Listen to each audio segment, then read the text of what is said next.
Hello, and welcome to a very special year-end episode of the James the T podcast. I'm Zach, friend and occasional guest on the show. On this episode, I'll be playing host as I speak with various members about the James the T podcast about our must-watch films of 2021. Please note, this is not necessarily a comprehensive list. There are many new releases some of us haven't seen, such as Licorice Pizza, Parallel Mothers, and The Matrix, and a bunch of others we did see and loved, but couldn't include here due to time constraints. Among the films we considered were Celine Sciamma's Petite Maman, Joanna Hogg's The Souvenir Part 2, Rebecca Hall's directorial debut Passing, and even the latest James Bond entry, No Time to Die, among plenty of others. What we do have here is plenty of great discussion on some of our very favorite films of the year, and a chance to hear your favorite James and T members celebrate the movies that they love. This video is part of a series of year-end videos on the channel. Crew's also going to be covering best and worst albums and best and worst songs this year, and it also represents a broader initiative to bring more film discussion to the channel, as it is a passion of each and every member of this podcast. So without further ado, let's dive into our favorite movies of 2021. All right, so I'm here with Jake from the Jams and Tea podcast. We're going to talk about some of Jake's must-see movies of 2021. Jake, how are you doing? I'm pretty damn good. All right. Let's just jump right into it. One of the biggest surprises of 2021, I think fairly easily, a movie called Pig. This is a movie where the synopsis, when we originally heard it, it's about Nick Cage, and he has a truffle pig, and the truffle pig gets stolen, and he goes on an adventure to try to reclaim it, which on paper and based on the original trailer seemed like it was going to be a John Wick style thriller, an action film where Nick Cage was bloody in all the marketing. It looked like he was going to use his fists and his Beat some ass to go get his best friend back. So based on that, Jake, when you went to see it, what were your expectations of the film and how did it hit you? Thankfully, I was primed a little bit for it just because I have people like you and people like Tyler who saw it a little bit before I did that sort of prepared me for the experience that was at play. But I definitely did not expect a tight 90-minute film that was more or less just a meditation on grief. Not to mention, I feel like the attitude of the movie itself is congruent with the attitude of Nick Cage and the kind of performance that he gives in this film as well, is that you expect it to be this kind of more aggressive, this kind of John Wick kind of thing, and you're going to expect Nick Cage to do his Nick Cage thing. And no, he instead comes in, he delivers a really quietly powerful performance, which he hasn't really done in a while. Even if you just sort of obfuscate all those movies he's doing to pay off his taxes, he's just not really quite put his foot forward into a film like this as wholly as he does here. I completely agree with you. I would say, I remember pretty closely after seeing it, I actually sort of went out and ranked on my Nick Cage performances, stuff like Bringing Out the Dead, adaptation, and his other really strong performances. And I mean, I think this stacks up with any and all of them. There's a particular scene, I guess kind of near the middle, where he goes into a restaurant and he's looking for information, and he speaks to who it turns out was like a former employee, because the premise of this movie, and tying into the fact that Nick Cage in this film has a pet truffle pig, is that he is a chef in the Pacific Northwest. I believe the film is set in Portland, Oregon. And a lot of the film really centers around food, and perhaps more broadly around passion and finding your passion through artistic expression, and really how those types of things can bring human relationships together and heal. As you said, this is a bit of a meditation on grief. And that's twofold. That's the Nick Cage character, and it's also the Alex Wolff character. And as much as we've praised Nicolas Cage collectively since the movie's come out, to me, Alex Wolff is equally as strong, just as good. 100%. Every single scene. He's got the more dynamic performance to work with, you know, like Cage is like, he's got to really come out with those strong emotions when he needs to, but he's a lot of it's reserved, a lot of it's contemplative, but Wolff is a bit more emotive. He has to do a lot more of the heavy lifting once the two sort of join up and meet in the narrative. Agree. One thing that I thought from the opening scene, it's pretty clear that they're going to be a bit of an odd partnership And once you sort of understand the emotional tenor of the film, it becomes clear that they're going to move from a position of being a little bit, having a bit of animosity between the two of them to becoming closer friends. And personally, I found that to be, I think you could write it off as a predictable narrative arc or emotional arc for the characters. And yet the writing and the performances are so specifically strong that by the time that it happens, I was in tears by it. It happens via an extra cookie that Nicolas Cage asks for. The movie's most emotional moments all center around food and cooking in a way that reminds me of Ratatouille. Yeah, actually, 100%. Not necessarily the description I was anticipating based on No. the synopsis. So this is a directorial debut of a guy called Michael Sarnowski. And for a directorial debut, particularly with such a, I would almost say, mild concept, because Nicolas Cage, as we've said already, goes looking for this pig, but ultimately it's a very kind of gentle and slow film. But for a directorial debut of that nature, it's extremely confident. Weird sort of through line here is that this is edited, which I think the edit on this is particularly strong in combination with the cinematography, which is very reserved. There's a lot of really like lengthy shots and really like striking compositions that like I still very strikingly like. That restaurant scene, that like shot is held on them for basically the entire scene. And they are similarly someone who hasn't done like a whole lot of work like the director, but the editor is the editor of two other Nick Cage like breakthrough movies recently, that being The Color Out of Space and more notably Mandy. Which wow. I don't know if like maybe they, or because like that's such a strange amalgam of movies. Mm-hmm. I can't really like, so can only guess that that him and Cage just like work well together. But hopefully maybe that little trend or partnership continues, just because I think the technical aspects of the movies that sort of that they've shared have been really like unique. I found myself a little concerned in the opening scenes, which begin with Nick Cage kind of living out in the woods. It's a lot of natural lighting and it's low lit and a little dark. Mm-hmm. But ultimately, I think that visual style comes to be really effective in terms of establishing the mood of the film, yeah, and how soft it looks and how soft it feels. One of my favorite shots, and it's really a sequence of shots, is when Nick Cage is at the bakery where he gets the cookie that I mentioned. Yes. You're kind of watching from a very zoomed out perspective, which happens a few different times in the film. And in terms of the editing, something that I really like, there's a meal that gets cooked very near the end of the film. And I have to say, like, there's just a montage of cooking that's not only impressive, but extremely evocative because of what it represents for the characters to be doing what they're doing.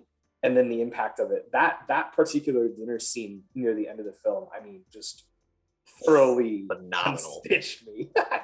Oh my God. Really well done. Done.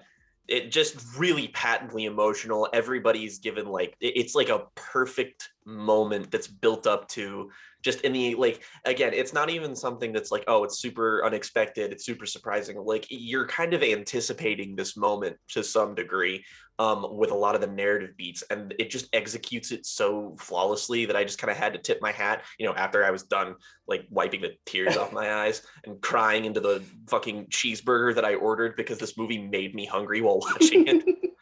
Absolutely. Maybe one final thought on it, and it's very near the end of the movie. Is this the best needle drop of the year or the most effective needle drop of the year? That's a big question, I know, but there's a really good one at the end of this movie. Trying to immediately think about it, I have to say, like, yes. I don't like. There are still some movies that I still need to see this year that Sure. could potentially have that, but I don't think that there will be a one that I appreciate more. There might be one that's a little bit more like instantly evocative or something that's just like, oh, that's really cool. But like, this is something that's just like, oh, that's unfair.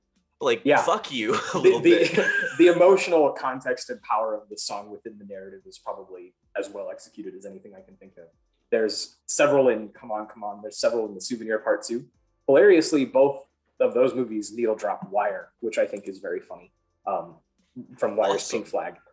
So there have been at least a few this year, but that's been the only one where I walked out and I went right into our group chat and I was like, you guys got to see this movie because I just wanted you to get to the needle drop at the end of it. I remember that. And when you manage to outdo a Mike Mills film, that's not nothing. That's not nothing. All right. I think that closes the book on Pig. So let's move on to the second film.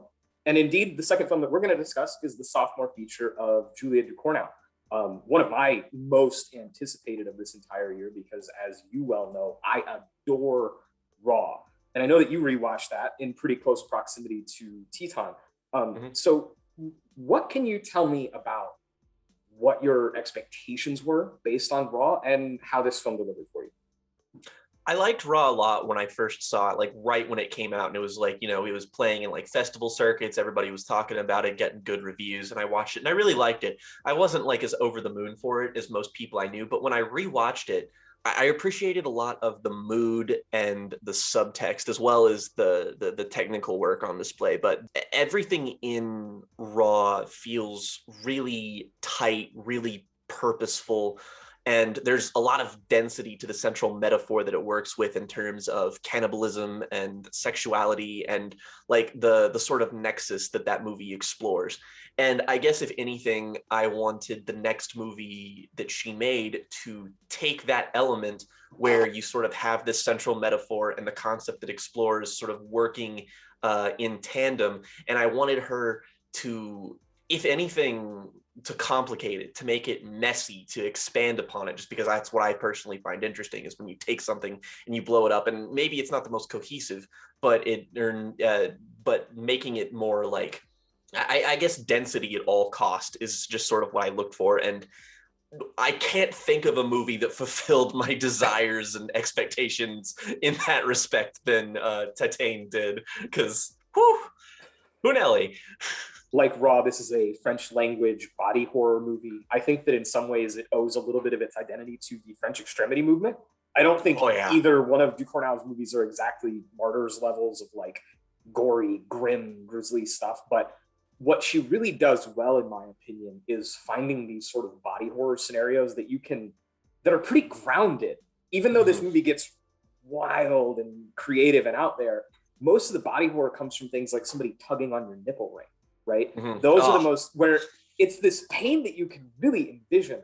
The way that Morgan and I, are another Jams and Tea member of the podcast who's an enormous fan of Raw, something that we talked about was that most of the body horror of this movie comes from the main character, Amy Dunning herself, where she's, punching herself in the face and sticking things inside of herself. In my opinion, there's a little bit of a schism.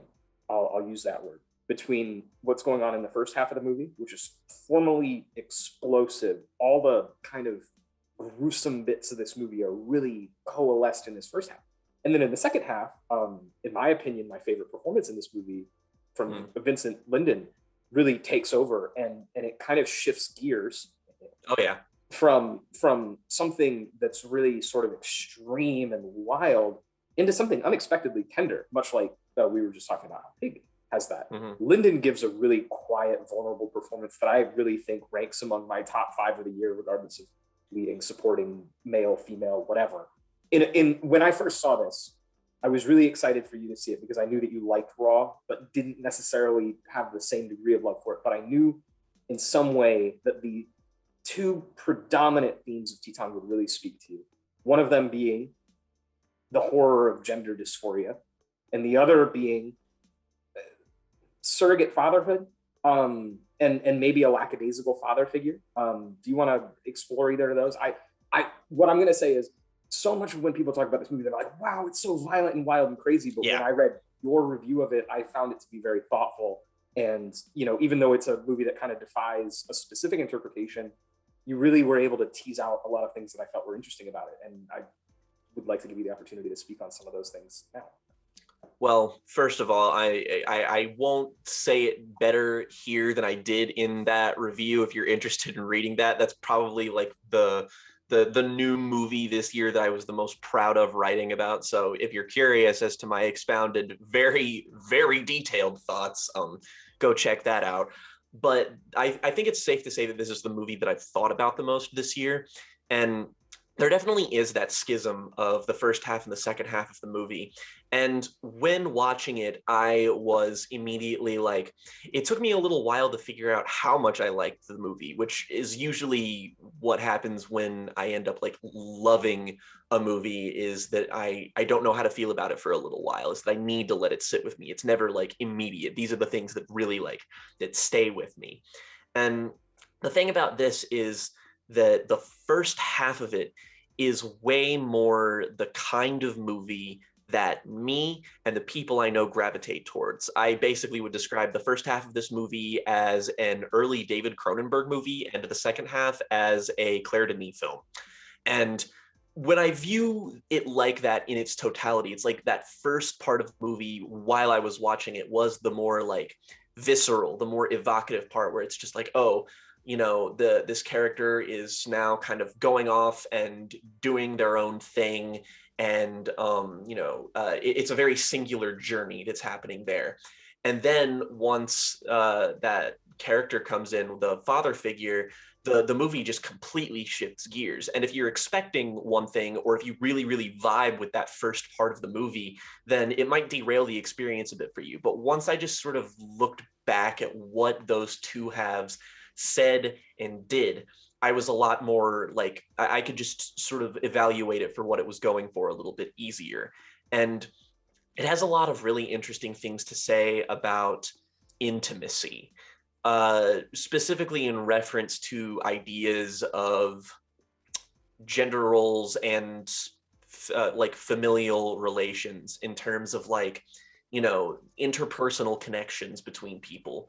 And the interesting thing about it is that they are never not inherently fractured. Like the first half, you have the main character and the sort of like fractious relationship that they like, it's a very small thing that they have with their father. And then there's the sort of, all of this stuff happens, and then the second half will come in, and then you have the surrogate father. And the way that it's like, a normal movie would display this as like, first father fractured relationship, and then the second father comes and it's like better, and then they have like a thing. It's like, no, everything in this movie is muddy, everything in it is complicated, everybody in it has ulterior motives for what they're doing. Like the connection between the two of them is almost a connection in spite of literally everything, is And that they built out have of an agenda. mutual need. Yeah, Each person. they have an agenda. The dad has an agenda. Everyone has something that they need to be doing, and the connection is almost incidental, which is what makes it powerful to me. Is that it's because it's not about that. It's just that it keeps muddying each of them, is that it keeps coming around to kind of bite them in the ass a little bit. Like, and to me, the sort of gravitational pull that they have towards the intimacy, into the connection that they have, as being kind of an inevitability, and doing something that they're like actively trying to kind of break away from, that's like faulty and kind of like toxic and weird, but they keep coming back to it. And that's what makes it so fascinating to me, is that the Cornos like got this really, really tight grasp on family dynamics, which I think is a really understated and really important part of Raw, that really transfers over to here and makes it a really genuinely kind of enthralling viewing experience to see play through that second half, which is distinctly more, I won't even say meditative, but it's very like, it's quiet and it's slow, and you don't really know what's happening until, I'll say, there's a scene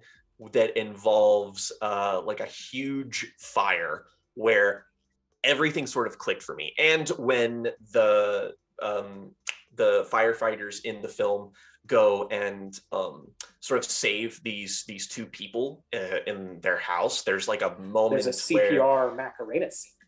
Yeah. Oh my it's God. It's one of my favorite bits of acting by Lyndon in the entire film. There as is silly as that like might sound.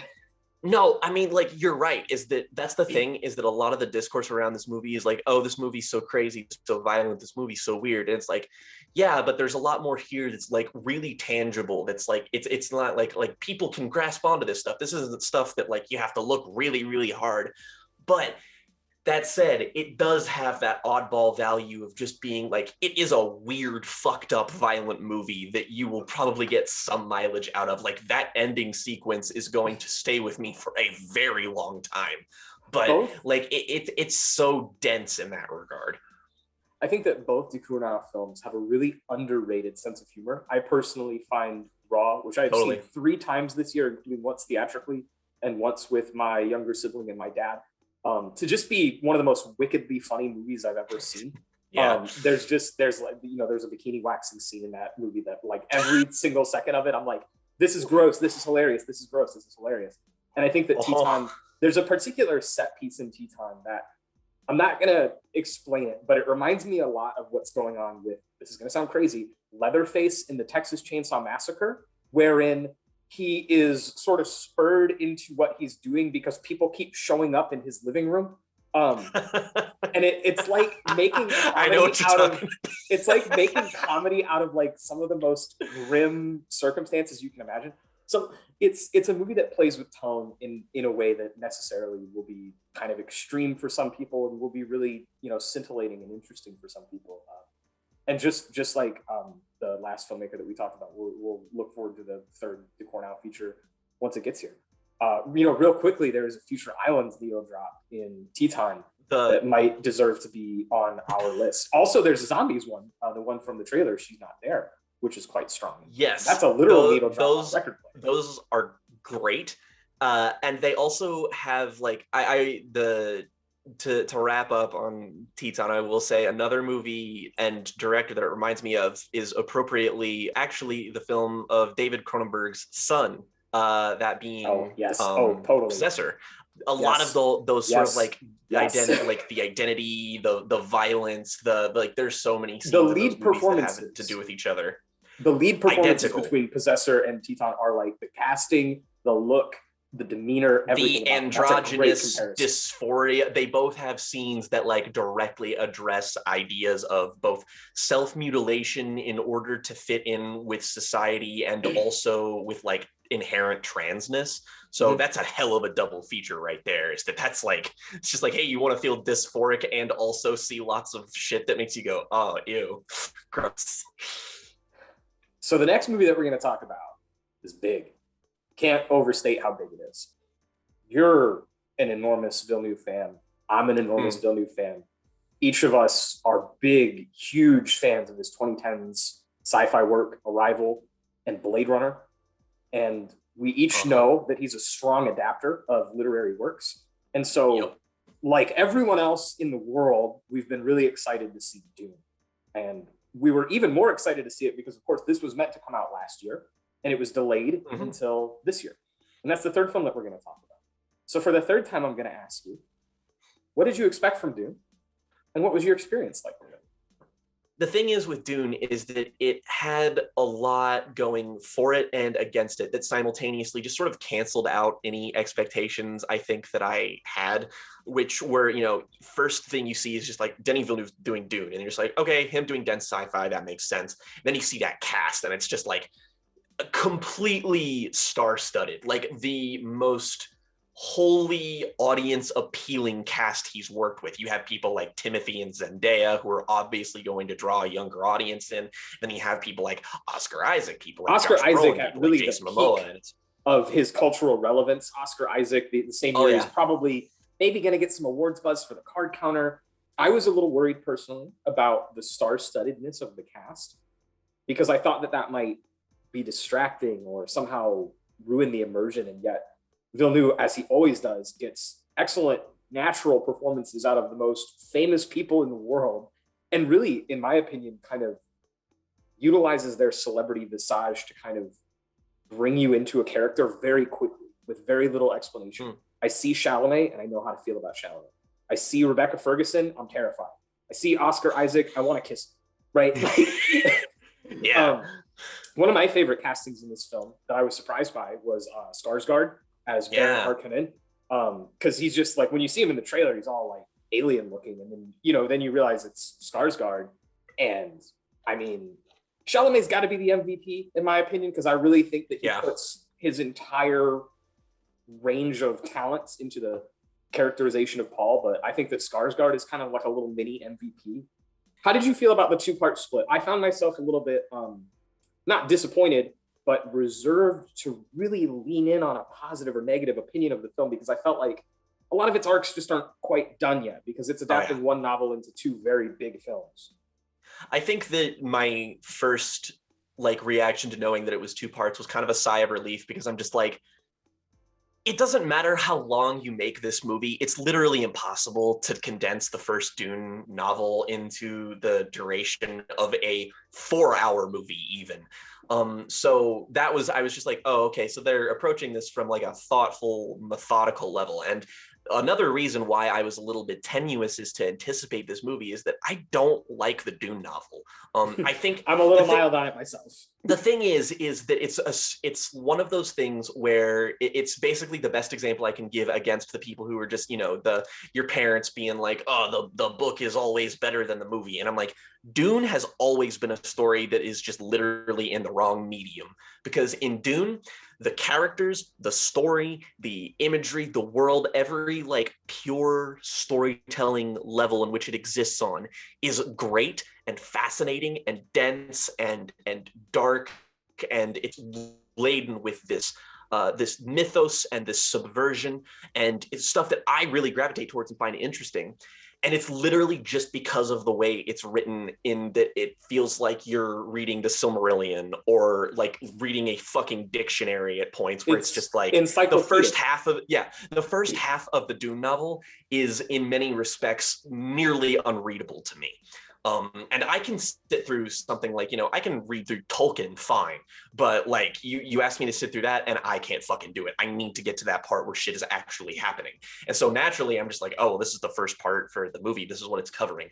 And there are differences in that, like a lot of the like, you know, peripheral politics are a little bit stripped away. A lot of the information about the guild and the spice and stuff like that. And, you know, some of the scenes are, there's like a bit of an indulgence for the sake of action. And the thing is that like, I have a lot of friends who are just like, oh, you know, it doesn't have the detail of the book. It doesn't have the, and I'm just like, that's kind of why I like it more than the guys, is that like it needs these things to be able to give you breathing room and to give you the awe that this story deserves, the scale that this deserves. And it doesn't sacrifice it, but in the writing, I think, again, the acting from all parties is really strong. MVP for me is personally Rebecca Ferguson. I mean, she's usually an MVP for me. She's terrifying. Her character... she's even a character who's like not even like explicitly supposed to be terrifying. It's just like Lady Jessica in the novel is just like this person who's just like got this flux of like a bunch of people exert power over her, and she also exerts power over people, and the movie plays into that a lot too. But the cool thing about her is that she's able to display this immense sort of pressure that's kind of on her that exists as mainly like a lot of the stuff with Jessica, and the thing that they've basically been eugenicsing a bunch of witches to make Timothée Chalamet. But the cool thing though is that all of these characters feel as though they have relationships that have lasted years. Like when you have that interaction between Oscar Isaac and Timothy, it's just that one conversation of them on that little hill, you basically get the entire relationship between these two people that has existed. Just, you know, Leto is a cool dude guy who is not trying to like imbibe on the expectations of like all of these things for his son, but they're falling on his shoulders anyway. And he kind of, that he's just like, you just have to be my son. And there's a warmth there, but there's also a distance. You get that, like, you know, they obviously love and care for each other, but his duties as the Duke have separated him from his child in a way where his mother has inevitably filled all of the parental roles for the most part.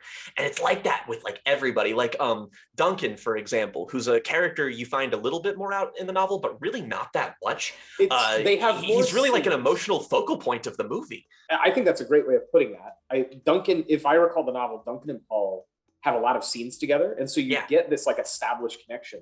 They don't have as many scenes together in the movie, but they managed to really emphasize when you see, and it's just little directorial flourishes of performance, direction of performances, where you see Timothy run up to Duncan when he's on the ship. And he's such a stoic kind of person. And you can tell that he needs to be stoic around his mother and his father, and then he sees Duncan and he lets go. And that's Yeah. so informative of their dynamic and their history and the way that each one feels about each other, which of course plays into multiple scenes throughout the movie that take the spectacle and make it feel really affecting because you feel the personal history. Something that I think really works with Villeneuve adapting Frank Herbert is two things. One, I think that he manages to really ramp up the scale. I know that some people probably feel like the art direction of this could be a little bit wilder and crazier, but I think that what Villeneuve's approach is to kind of keep everything within the realm of the fantastic, but make it feel practical. And I think that's cool. It feels like an evolutionary variant of Star Wars in that respect, like where there's still whimsy to it. And it helps the world building too, which the practical. movie focuses on. And it tells you when you get to Arrakis on how like old and shitty the equipment they have is because it looks real clunky and like it looks like stuff that you would see in real life that was old and clunky. But it's the way that he has a very almost documentary sensibility when we think about Sicario or we think about Arrival or even Polytechnique. These are movies that disseminate information in a really like quick, easy sort of way. He's very, very good at getting complex ideas across in a short period of time. And even when the writing is necessarily didactic because of those things like the scale and the direction of performances, I don't necessarily find myself thinking, oh, this is boring. He's really our most entertaining documentary filmmaker because he makes documentaries with spaceships in them. The movie that this reminded me of throughout the most of the like everybody's comparing it to, you know, stuff like Blade Runner and Arrival, and, you know, well deservedly, but the movie it made me think of the most was Sicario. In that first half, the procedural nature of the information, and not to mention the holistic nature of the movie, and like you have these really big name characters and actors and performances and all this stuff, that when you're delivering that exposition, it never felt cold to me. It never felt impersonal. It's like all of these actors are doing a really good job at making these lines and these dialogue feel as though it is natural, but also a distinct brand of being urgent and also alien enough to feel like, oh, it's elevated sci-fi. Like the criticism that this movie is cold are ones that I don't understand, because I feel like they come from a sort of like people engaging with the artifice of a movie that looks like it could be cold, and then they just use that as an excuse to kind of relent and just be like, oh, well, it's this. And it's like, I don't really think so. I just kind of categorically disagree. In my opinion, the movie that it first reminded me of is Arrival. That's because of a very specific editing choice that it makes. These scenes where Paul has visions of the future, which of course are kind of sequel to, right? It's alluding to the part 2 film that's coming later. And to me, what's fascinating about it, there's a scene in the film, and I won't get into the details of it, but it functions extremely similar to the non-zero sum game scene in Arrival, where the Amy Adams character, through the process of the science fiction of that film, reaches into the future and grabs a piece of information from it, and then reaches into the past and grabs a piece of information from that. This happens in Dune in a way where I think in the second film, we could see some very interesting applications I really hope they play into that, because it could be so fucking awesome. It's like, okay, but what if Amy Adams from Arrival was an action movie star? And it's like, and I think just to kind of keep it general, if you've seen the film, you'll understand this, that it plays with the dimension of not only time, but possibility, choice, and futures that may or may not come to pass, and still being able to kind of see them as futures of your present self. And I think that's going to reflect heavily on the thematic nature of the next film. And if Villeneuve chooses to do Dune Messiah, which he's talked about doing, I think that he would be an excellent fit for that, particularly dour novel. That would be his darkest movie since like Ensembles. Like that would be, it really would be. And that's the thing, is that he knows how to get that sort of tone out of it, but like the characters are sort of operating within their own sphere of just like that. You have that moment with Jason Momoa and Timothy where it's like that moment of warmth amidst all of this like bureaucracy and it gives you a real reprieve from it. So I hope that they sort of lean into that in the second part, because my enjoyment of this, it's high. Like, I think this is a great film, but its quality totally depends on the execution of part two. Like, if part two comes out and underwhelms me, then my rating for this is probably going to go down a little bit. But as it stands, I'm fairly confident that they'll be able to pull it off, because I have no reason to doubt him. So with that, I think we're wrapped on Dune. So let's talk about our final movie. One of both of our favorites of the year. mm-hmm. A big anticipated one for me, because I love genre movies. And when it comes to genre, there's few that I love more than fantasy that I feel like are just not remotely present enough in, especially American films, in any place other than in animation or children's films. And of course, I'm talking about David Lowery's newest, The Green Knight. It's an A24 movie. It was just like Dune. It was intended to be a 2020 release that ended up getting delayed into 2021. And what's interesting about that delay is that the director, David Lowery, radically recut the film into something that I think is far greater than what it may have been previously. In terms of film history, it's kind of similar to what Steven Soderbergh did with The Limey, where he made a gangster story starring Terrence Stamp that was fairly by the numbers, fairly simplistic. But then he recut it and resequenced it to find all these different moments of poignancy.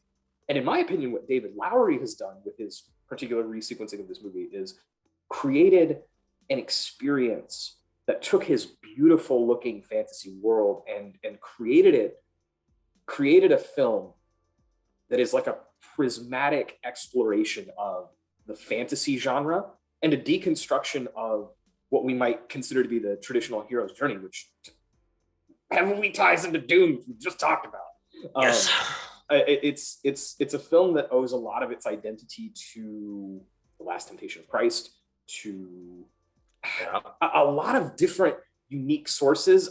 This is lofty, but some of the earliest reviews compared this to Bergman, which really just set my expectations, not quality-wise, but for what it was going to be in the exact right place. Because when you watch this, it's a contemplative, slow-moving, visually beautiful, serene, surreal kind of experience where you were saying about Titane earlier, that's a movie that you can kind of get into the groove of and just sort of be interested in it, right? This is a movie, The Green Knight, where I feel like if you're not here to read, I think it could miss you a little bit. I think that it could be a little bit slow, a little bit like, what is this? One thing that I thought is really interesting, to pivot over to you, when I saw the film, I was fascinated because it felt Brechtian, where it takes these sort of tropes and it's exploring the tropes. It follows Gawain, played by Dev Patel, and relative to most of the movies that I know that you love, he's not the most idiosyncratic character because he kind of represents a breakdown of an archetype.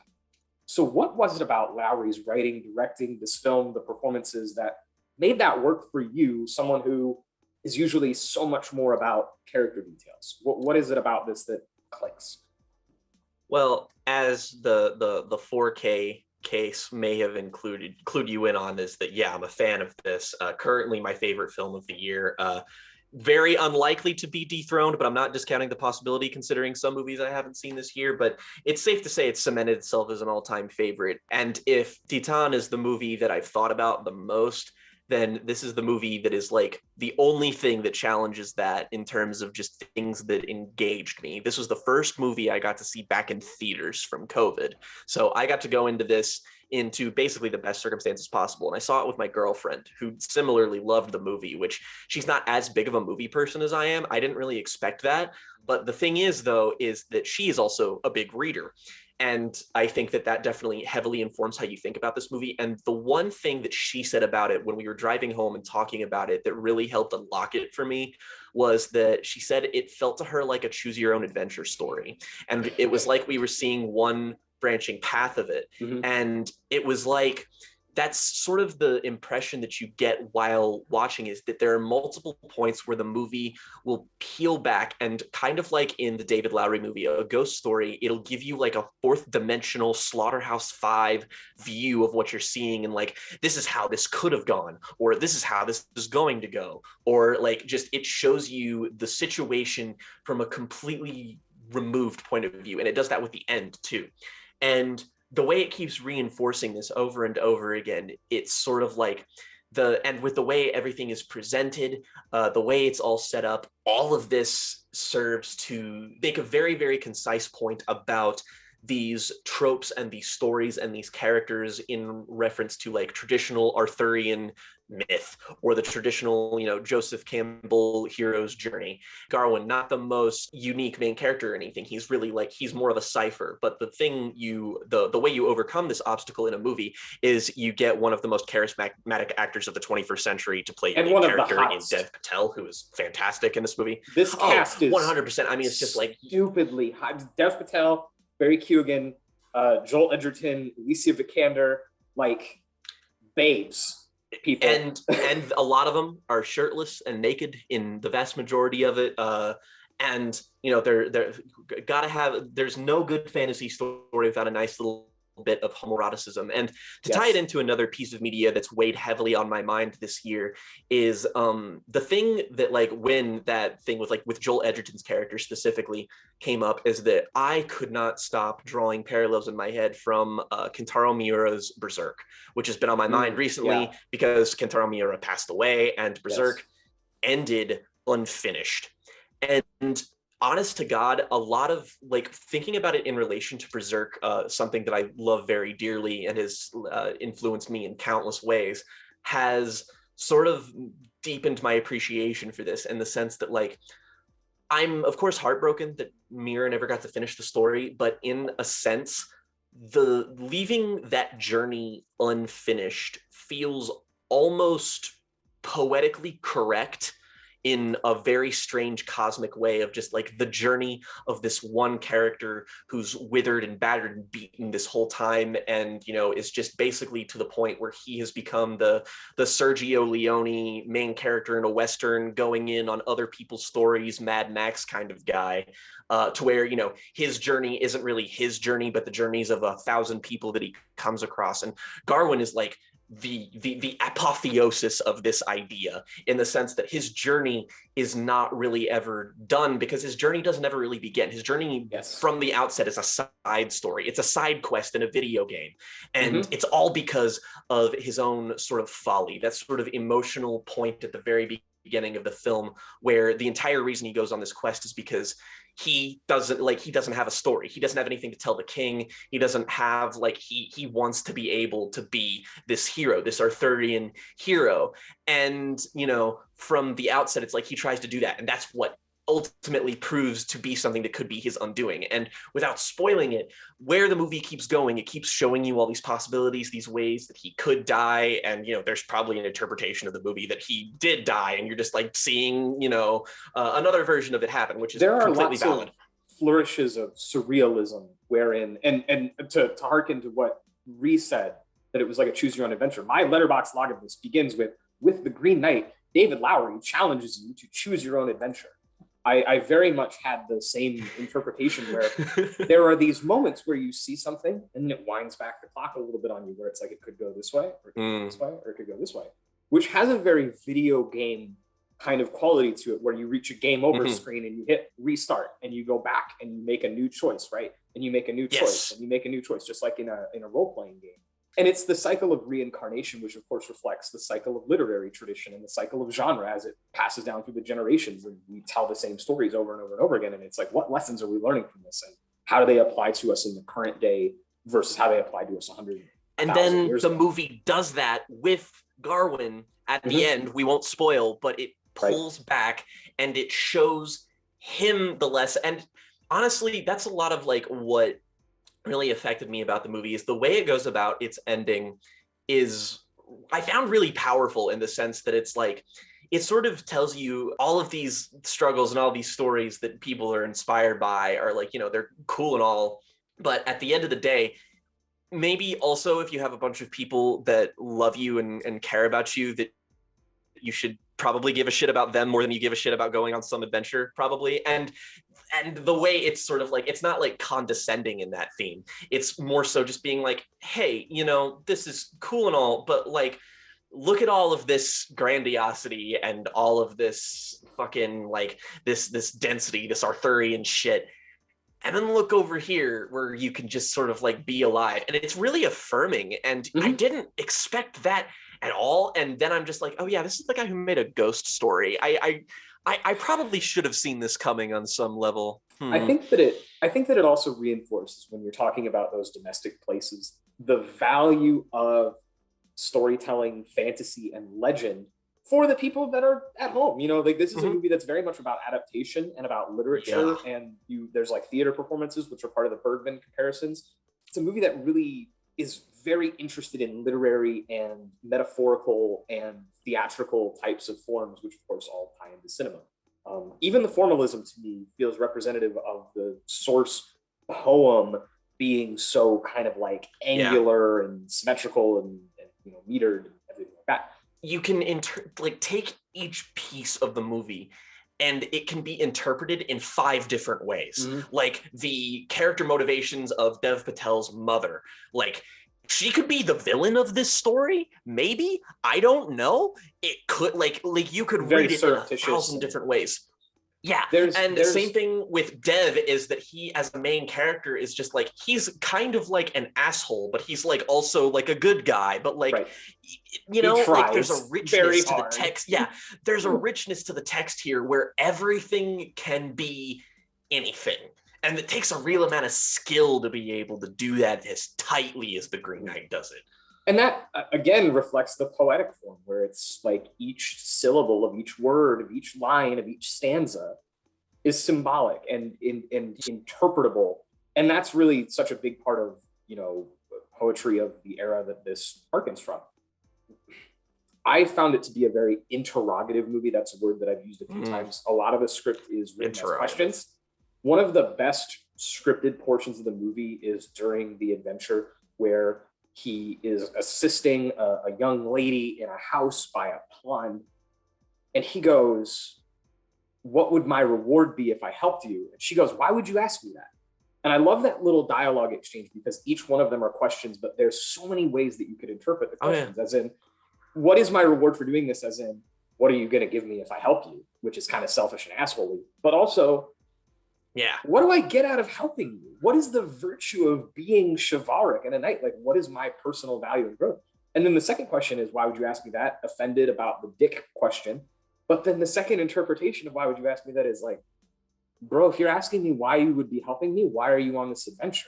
And there's so many little lines of dialogue that just get to, you know, you really could tease them out for hours and hours and hours on end. And also she's really like rich. A ghost. So like, how does that even work?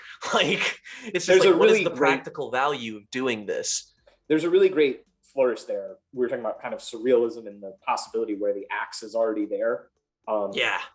And some of the implications as to like maybe what has gone down there and the characters involved and how that relates to Gawain and the choices that he's made. Because this movie is all about choice and it's all about interpretation and it's all about things that really define what it means to become not just a knight, but an adult, a man, right? Like to grow up. And these sort of universal ideas of, you know, not just like, hey, this is a really great piece of visual art or like a really great adaptation, but one that sort of has a lot to say about, you know, one theme that runs through a lot of Lowry's movies is environmentalism. And I think that that's huge here, like really, really big. And so that's just one example of a way that he uses this text to kind of talk about the real world and things that are important to him. It's just everything about it feels lived in, and it's so easy to just sort of sit down and enjoy. Like you said, it was like it's interrogative, it's lived in, it's worn. The filmmaking's like really, really impressive. It reminds me a lot of The Lighthouse, a lot of similarities in that, like it's very surface level and just like how I engage with.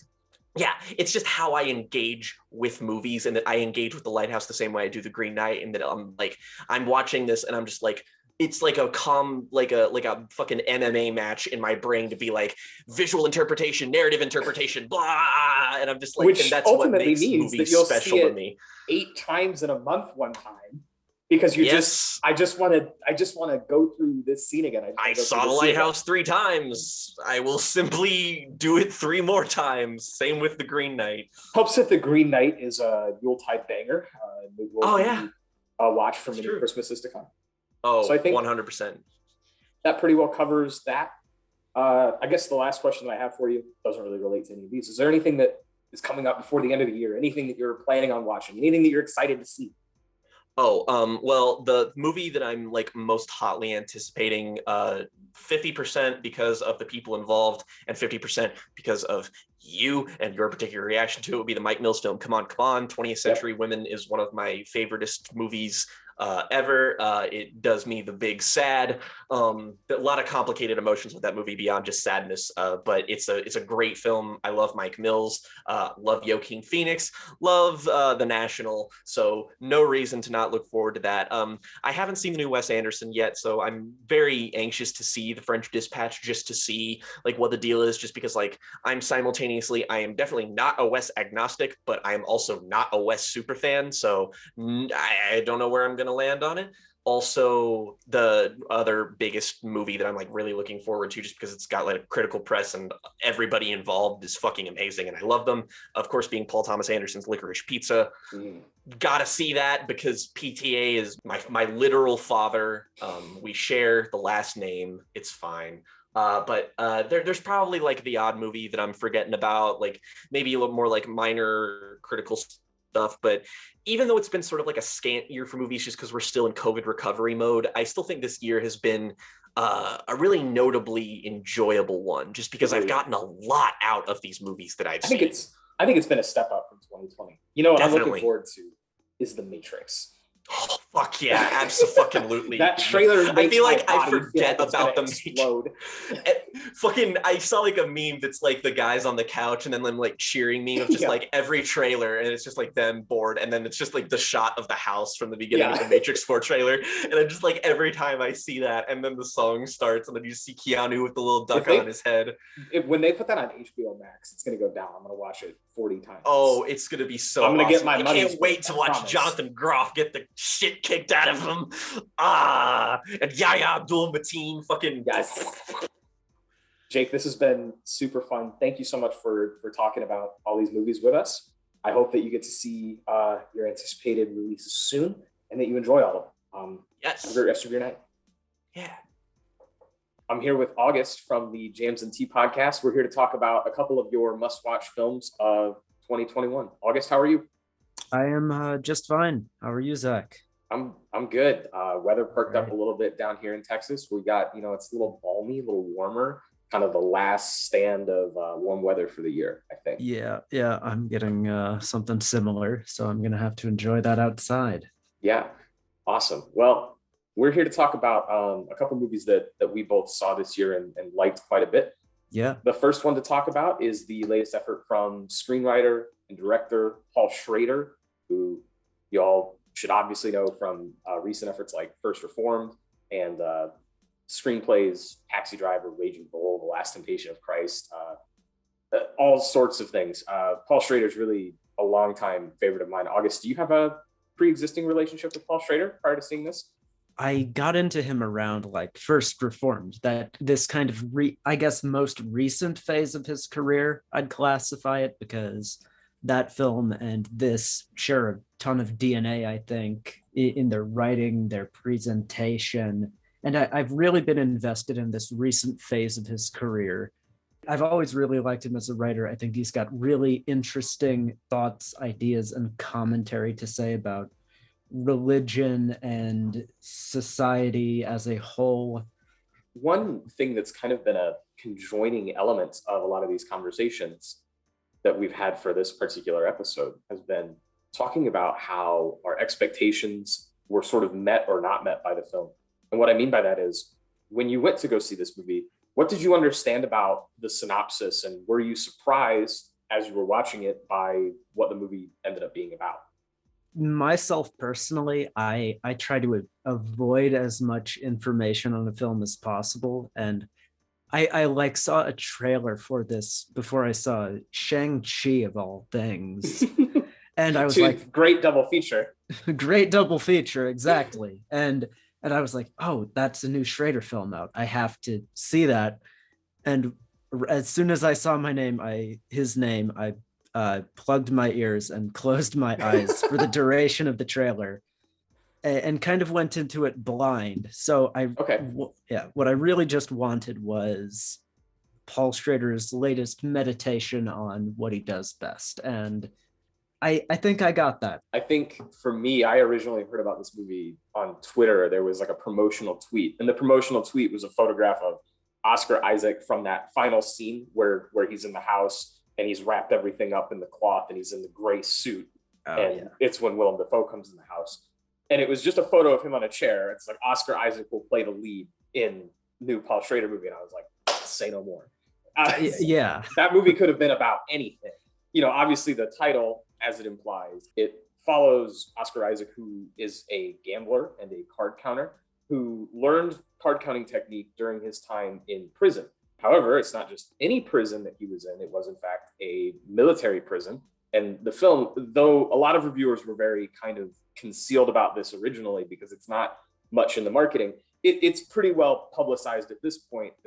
The reason that Oscar Isaac's character is in prison is because he was one of the torturers at the Abu Ghraib prison camp, which reveals that in addition to Paul Schrader kind of doing these ruminations on loneliness and isolation in the modern world, is also talking about real life American military history and tragedy and current events, which was pretty, for me, shocking. Like I had no expectation that it was going to be a military film. I had no expectation that it was going to, we'll leave some of those things unsaid. But it's through the exploration of that, I found it to be quite gripping and quite upsetting. Do you agree?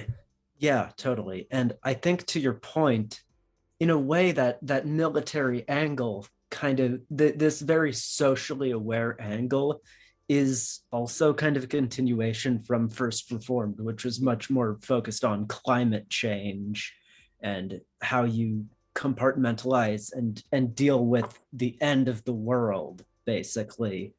And this is kind of taking, that similar, very socially aware to the current political climate. And I think that's a really interesting direction for this like post 2010s phase of his career now.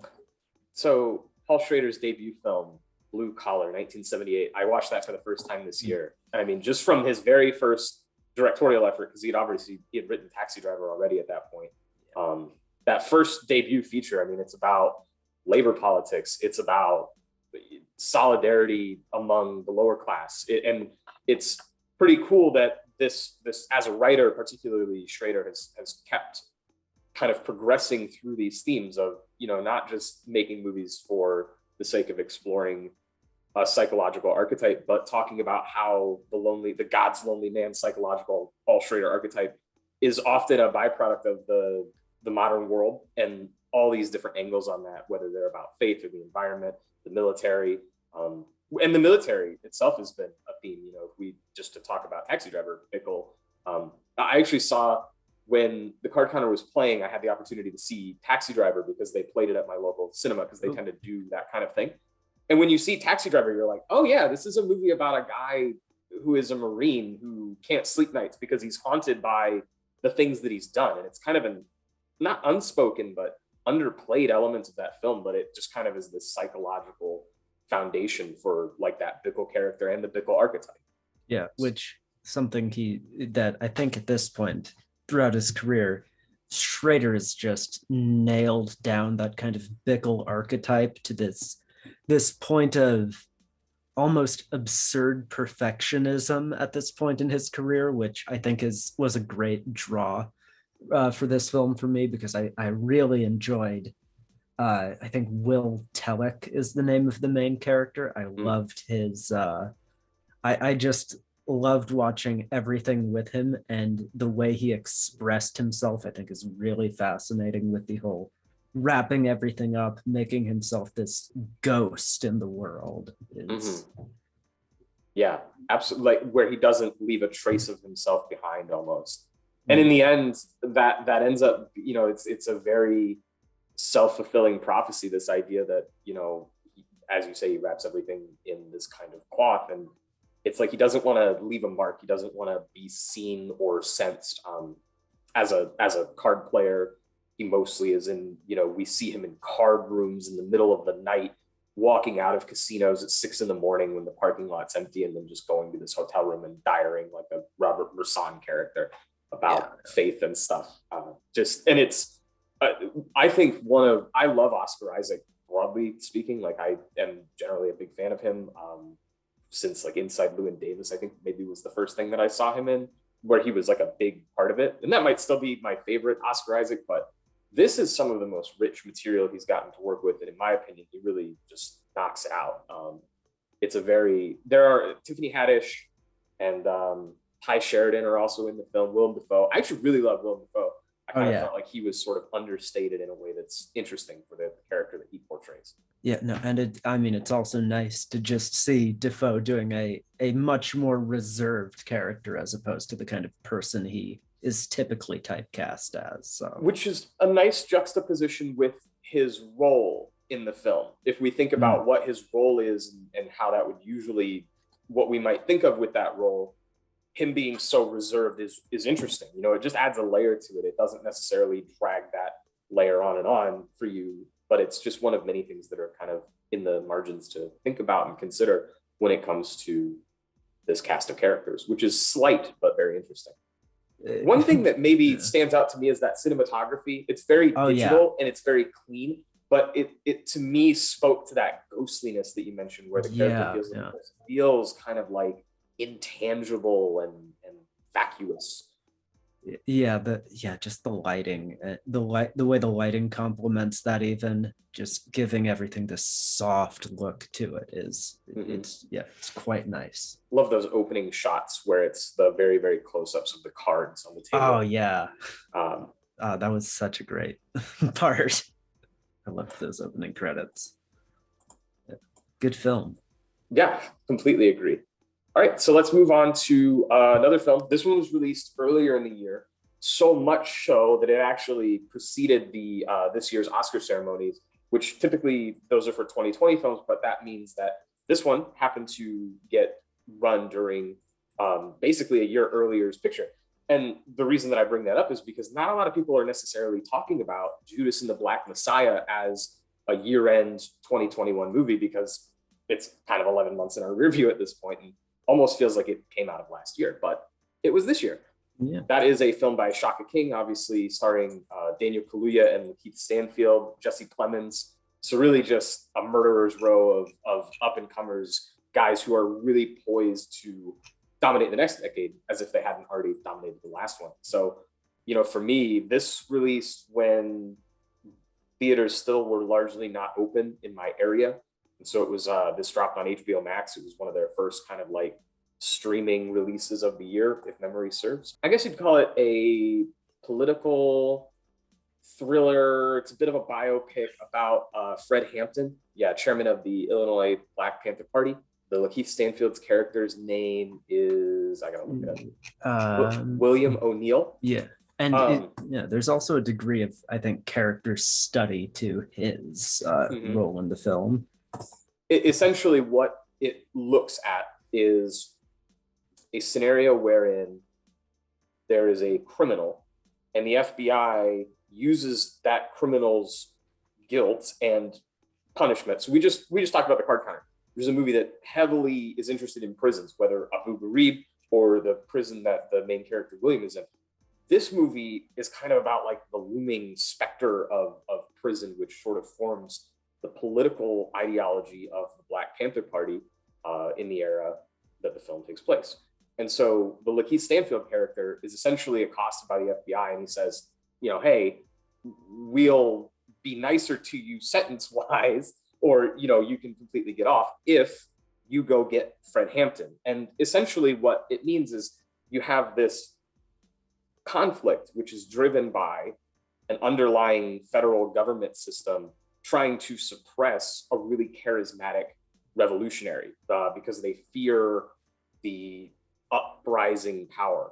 And how it ends up playing out is this really psychologically gripping. It reminds me a lot of The Departed, because essentially exactly, yeah, in essence, where you have a character who is embedded into this world and thus has to kind of play the spy game, but they don't ever really want to be playing the game that they're playing. And so there's a real fraughtness to everything that is going on. It is a movie that I found to be really engaging, but grim, just very overbearing. You just know where everything's going if you understand on any level the history of Fred Hampton, of course. I mean, spoilers for real life. He didn't live. So we were just talking cinematography, so we should maybe shout out Sean Bobbitt, who is a cinematographer, most known for his collaborations with Steve McQueen, Shame. I believe he did Widows. He shot this movie, and it's beautiful. I love the colors of it. One thing Sean Bobbitt does that goes really underappreciated in like Hollywood and movies in general is he has a fantastic understanding of how to shoot black skin and how to light it. And which is a rare skill. The other, James Laxton, who is the cinematographer of Moonlight and If Beale Street Could Talk, similar kind of lighting schemes used in those types of films. Lots of color filtered lighting, there's a scene really early on where Lakeith Stanfield is basically committing a robbery. And he's like in this suit and he's like out in the street, and it's just like these really red hues, and it's kind of orangey and rain slicked. And it's one of the more vibrant looking films of the year, in my opinion. And something to your point about this being like, you have this understanding of where the film is going to end. Despite that, I felt they did a fantastic job at exploring every kind of possible angle for Bill O'Neill's character to be interrogated, and like every idea that you would naturally think of that should be in this movie, every scene you could kind of generate in your head where like, oh, some people don't trust him, or he runs into this other character who he also perceives as dubious and has to question whether he tells Fred or the FBI. Like it's so well explored and thought out in a way a lot of other movies wouldn't take the care to do. And it really elevates this as this kind of biography, because you're getting this sense of the characters rather than this sense of just here are the events that played out, in a similar way to something like Spencer would. I was just thinking about that, how both William in this movie and Di, they kind of navigate this minefield where there's a very almost like a video game platformer. There's a really strict line that you can follow across the level. And if you follow that line, you're good. And if you mess up at all, you get hit by your enemy. And everything is kind of fraught with a really high level of psychological tension, because you're sort of hoping that he'll get caught over here or worried that he'll get caught over here. And, you just kind of see what that's like for him. And when you sort of project it subtextually into this idea that it's like what this film is trying to explore is that like, that is the psychological state of not this character, but of many people in the world, not just ones that have run-ins with the law or the FBI, but just to exist. We have that with Fred Hampton too, right? Fred is not necessarily part of all these schemes, but as the chairman of this party and as like a target of assassination, it's clear that everything that he does has to be kind of within the lines of what makes him such a powerful figure and such a charismatic figure, is that in spite of having that same weight on top of him, he kind of rises out from underneath it and refuses to kind of be silenced until spoilers. Yeah. Somebody does it with a gun. Yeah. I mean, and I think that just refusal to bend to anyone is what can make scenes in this film so powerful. Like when Fred gets out of prison and finds the building repainted, like that's such an emotionally impactful scene because of all of the personalities and characters that have gone up into that, and how dutifully this film has navigated to that point. Kind of just an incidental note, I actually happened to, I was sort of marathoning through the Criterion Agnes Varda box set. She's a very famous Black Panthers documentary. It's like 30-40 minutes long, not very long. But I watched that the same week that I watched this movie, and I was like, oh, okay. They don't really have too much subject matter overlap because she's filming that in California, but it was just kind of like a neat little nexus to kind of see that explored through these different lenses. One of them obviously being a very contemporary American lens, the other being from an outside perspective, which means that it has almost none of the, I think maybe where I'm building to is that it's interesting that both of the movies have the same perspective, that like the Black Panther Party is almost like 100% in the right, because that's not necessarily something that you would see in American films other than if they were by Paul Schrader in the 70s, 80s. You know, like there are movies that are very critical of American systems, and I don't mean to imply that there aren't. But lots of prestige Oscar Best Picture type of films aren't necessarily like this damning of the FBI. And I think that there's something to be said for the way that our consciousness as viewers has started to kind of inform the way that our art at the highest, you know, levels of quality and prestige is now made. And I think that that's pretty cool when we kind of zoom out and look at the way that films have kind of evolved over, you know, decades. Yeah, absolutely. So I think that's a pretty good spot to end this on. August, is there anything else that you're looking forward to watching that you haven't seen yet this year? Oh boy, the thing I think I'm most excited for is the new Sean Baker film, Red Rocket. Cool. And I might even my mom is a huge Sean Baker fan, and I am too. I saw like Florida Project Tangerine with her, so this is of course the next extension to that. So it's like at this point my most anticipated thing to see in theaters this year. That's awesome. Related, I was talking about how my theater showed Taxi Driver when they showed the card counter, and in fact they're showing Tangerine there this month, and I'm going to go see that this month in theaters. So that'll be, I love that movie. I'm really looking forward to getting to do that. So I hope you get to see Red Rocket August, and thanks so much for sitting down and having this conversation. This has been really fun. Of course, had a great time. All right, I'm here with Tyler from the Jams and Tea podcast, and we're going to talk about some of your must-watch films of 2021. Tyler, how are you? Hi, Zach. I'm great. It's lovely to be here. Lovely to be here with you on this very special video. Getting to talk about some films that I've really, really enjoyed this year. I'm really excited. Yeah, me too. I think we should start off with a movie that we watched together. A film that debuted at Cannes. It's a Leos Carax movie. His first film since Holy Motors, 2015. That's right. A film that you're a big fan of, a film that I like a lot, Denis Lavant. Based on your love of Holy Motors, what did you expect out of Annette, and how did it play into your expectations or play against them? Well, it's so funny because I mean I love Holy Motors, but I would say like I'm a Carax fan in general. Like I've seen almost all of his movies. Huge fan of Lovers on the Bridge and Mauvais Song and his early films, and I love his sort of unique and kind of like sort of alien approach to the way that he directs actors, and the sort of dreamlike sort of almost sort of surreal films like Holy Motors. And so like I was really curious, you know, not just about, you know, what this next project was going to be. This, you know, oh, Carax is doing a musical with Adam Driver, but also the fact that Carax is adapting a decades-long in the pipeline screenplay from the Sparks brothers. Yeah, and it is, of course, a musical, and it is, you know, a Hollywood production essentially. It's an English language. You know, Carax is, you know, fully making not a mainstream movie, but like you'll see, if you've seen the film, you'll see it kind of like hilariously plays with the fact that it has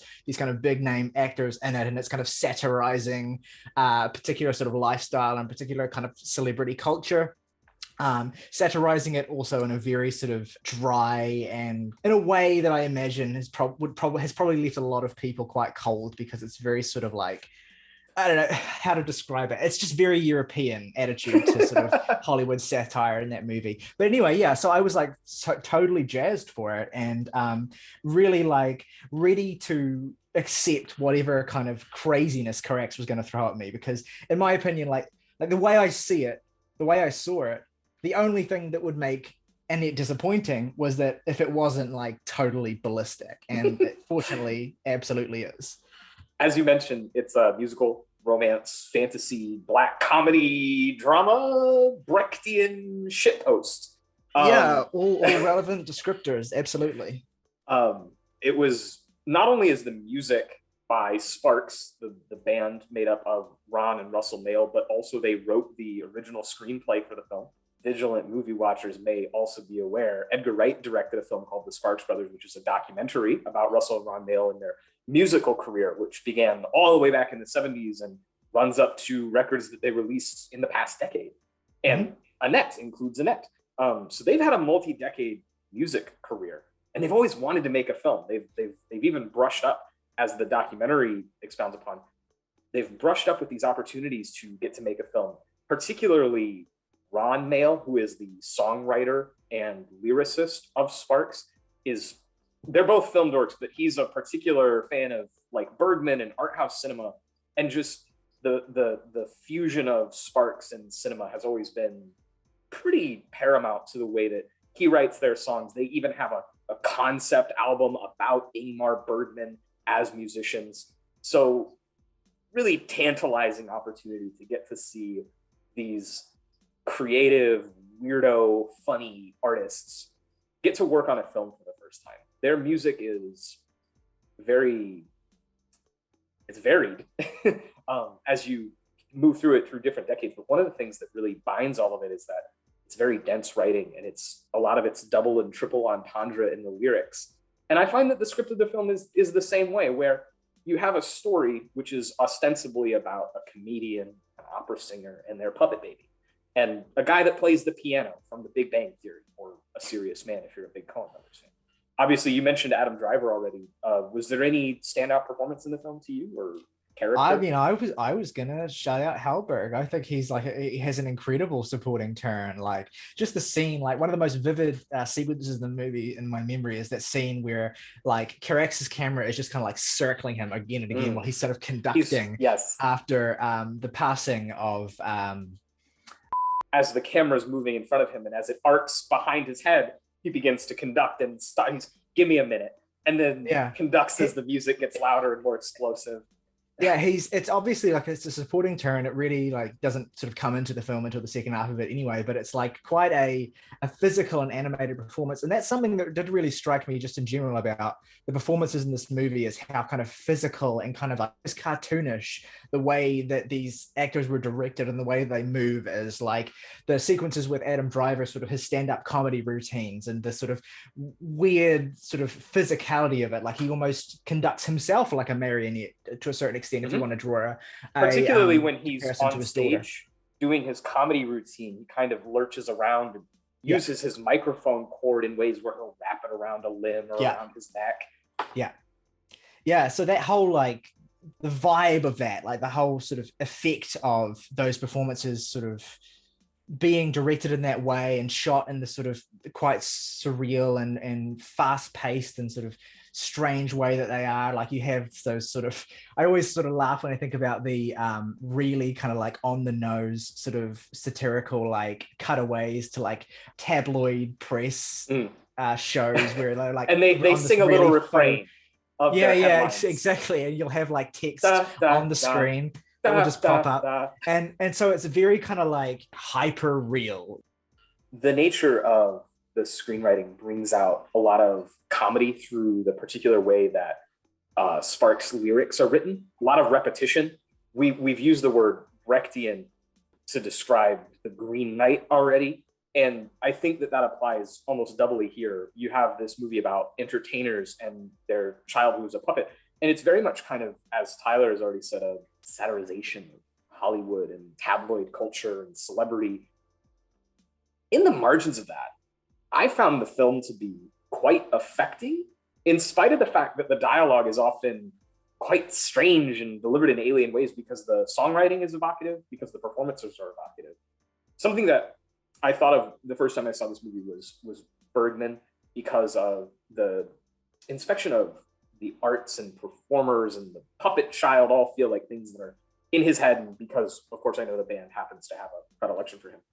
I rewatched not the entire thing, but a little bit of it in preparation for this film, and what I got out of that was that it's actually a little bit more like Jacques Demy, particularly something like The Umbrellas of Cherbourg, where it's got this sung through dialogue where sometimes they're singing a song, a musical number, and sometimes they're singing random, banal nothing. And it in a Jacques Demy film, that's kind of poetic. That's what him and Michel Legrand worked together to create this thing. And with Sparks, it's like it's taking the piss out of the form of the musical and the film altogether, in my opinion. There's a certain extent to which like the singing of dialogue almost kind of dissociates emotion from the dialogue in certain instances, and then in other instances heightens it to a quite a striking extent, depending on the character, depending on the way that they sing. Like when Adam Driver sort of sings dialogue in this movie, he makes it so he uses the rhythms of music to kind of like accentuate his aggressive, sort of like hyper masculine and deeply insecure sort of personality of the character.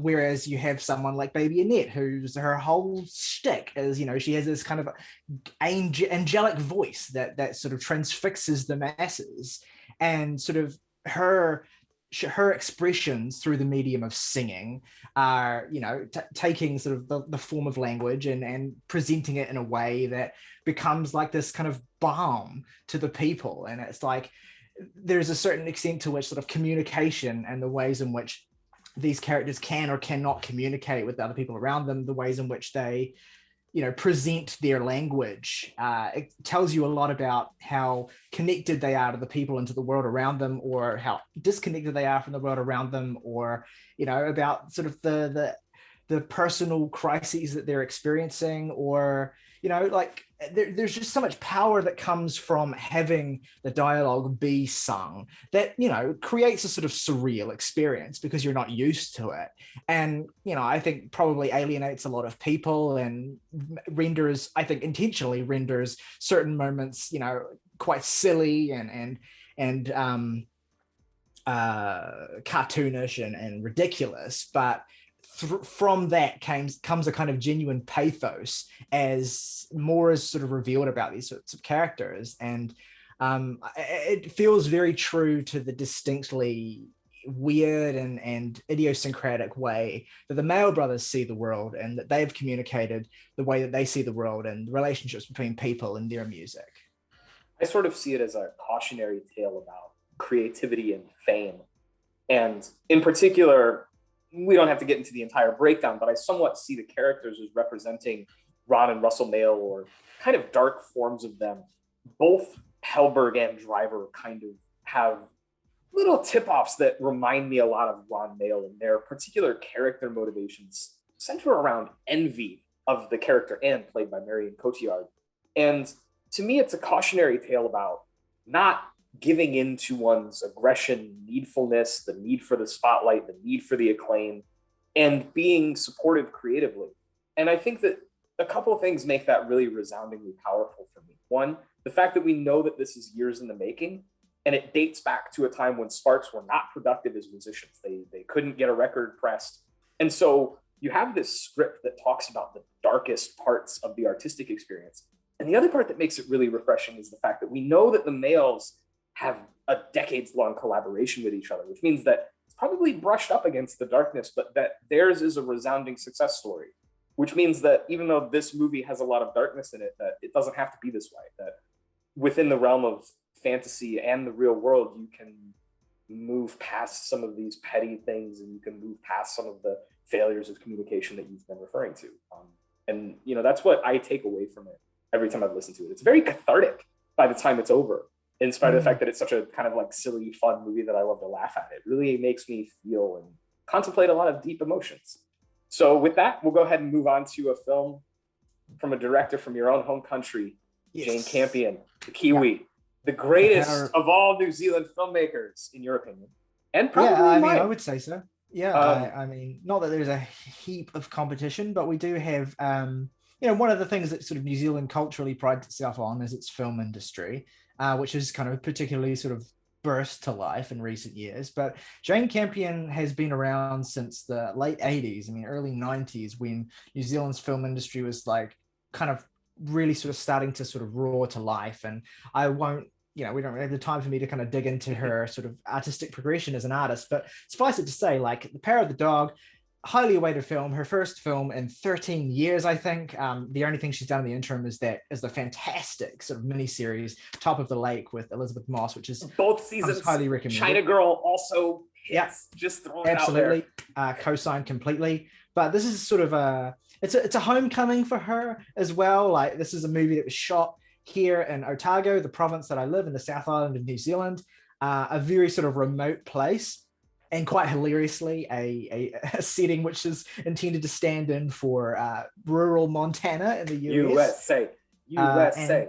That which is kind of I can't speak to how well it does that, but I mean, it definitely feels like Quite it has well, that kind of, in my opinion, it has that kind of like frontier-esque sort of feeling to it, even though it's kind of like set in this sort of place that feels like it's sort of carved into it's set in a valley essentially, so it's sort of carved into in between sort of hills and lush sort of auburn burnt mountain ranges. And so anyway, yeah, it's beautifully picturesque, and there's a sense to, like, even though it's set in these kind of like expanding plains, the valley setting as well gives it a kind of like subtle sort of claustrophobia that aids, or at least like kind of complements, the sort of simmering character drama that this movie turns out to be, which is not terribly surprising. It's really like, you can tell through and through that this is Campion. I mean, it has a lot of her interests in terms of like explorations of masculine performance and the relationship between men and women in sort of intimate relationships, and how those sorts of dynamics can shift, and the family unit as well. I mean, I can't really go into a lot more detail with this comparison because I need to revisit it, but in many ways it feels of a kinship, or like a sort of companion piece to her sort of breakout Palme d'Or winner, The Piano, in a sense that is a film that has a similar sort of family character dynamic at its center. I love that you bring up The Piano, because I was going to comment that Campion's star is really rising. The Piano just hit the Criterion Collection on 4K. It's currently streaming on Netflix, as is Power of the Dog. As of the date of this recording, this is the first day that it's on Netflix. I got to see The Power of the Dog in a cinema. As did I. The two best things about getting to see it cinematically were, one, the cinematography, which uses a very wide aspect ratio. Because when you see that on a theater screen, Tyler's been talking a lot about the beautiful environments of this film, and when you see it in that wide aspect ratio on a theater scale screen, just beautiful vistas. But then you also, because it's Campion, get these really great evocative close-ups of faces, of objects that are detailed, that recontextualize themselves over the course of the film. It's a very visually driven story, as all Campion films I've seen are. One of the comparisons that I drew while watching it, perhaps because it was the most recent Campion that I'd seen, is In the Cut, which is also on Netflix.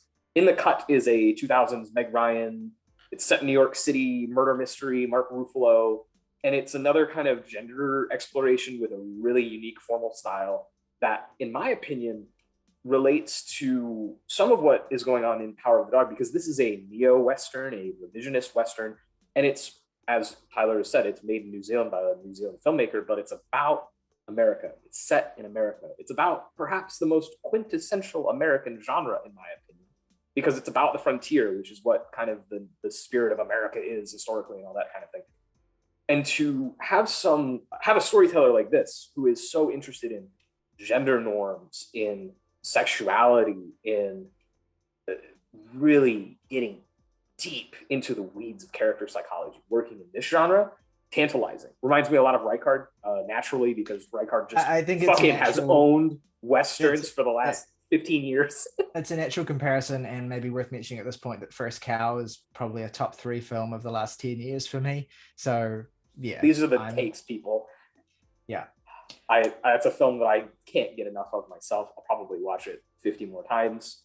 The other theatrical aspect that was really improved here, and segues us nicely into the next film, if we're ready to move on, unless you have other thoughts, is the Johnny Greenwood score, which I found on theater speakers to be extremely evocative, really unnerving at points. This is a film that kind of centers around Cumberbatch performance that is alternately vulnerable and sinister.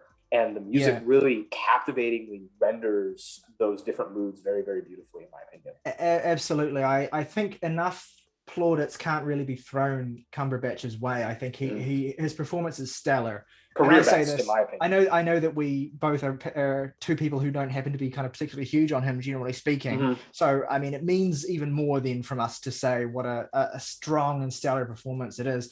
I love the subtly subversive ways that Campion sort of presents a character dynamic within the first act of her film, and then slowly kind of like pulls the rug or twists the kind of dynamic a little bit so that you end up in a very sort of different place than what you would conventionally end up in. Like, it sets up a kind of expectation that the film is going to unfold in a certain way with regard to the relationship between Cumberbatch and Plemons, and then Kirsten Dunst and what she's doing, and Cody Smith-McPhee as well. Like, he's set up initially to kind of play or sit in a particular kind of role that ends up very, very subverted by the end of the movie. Yes.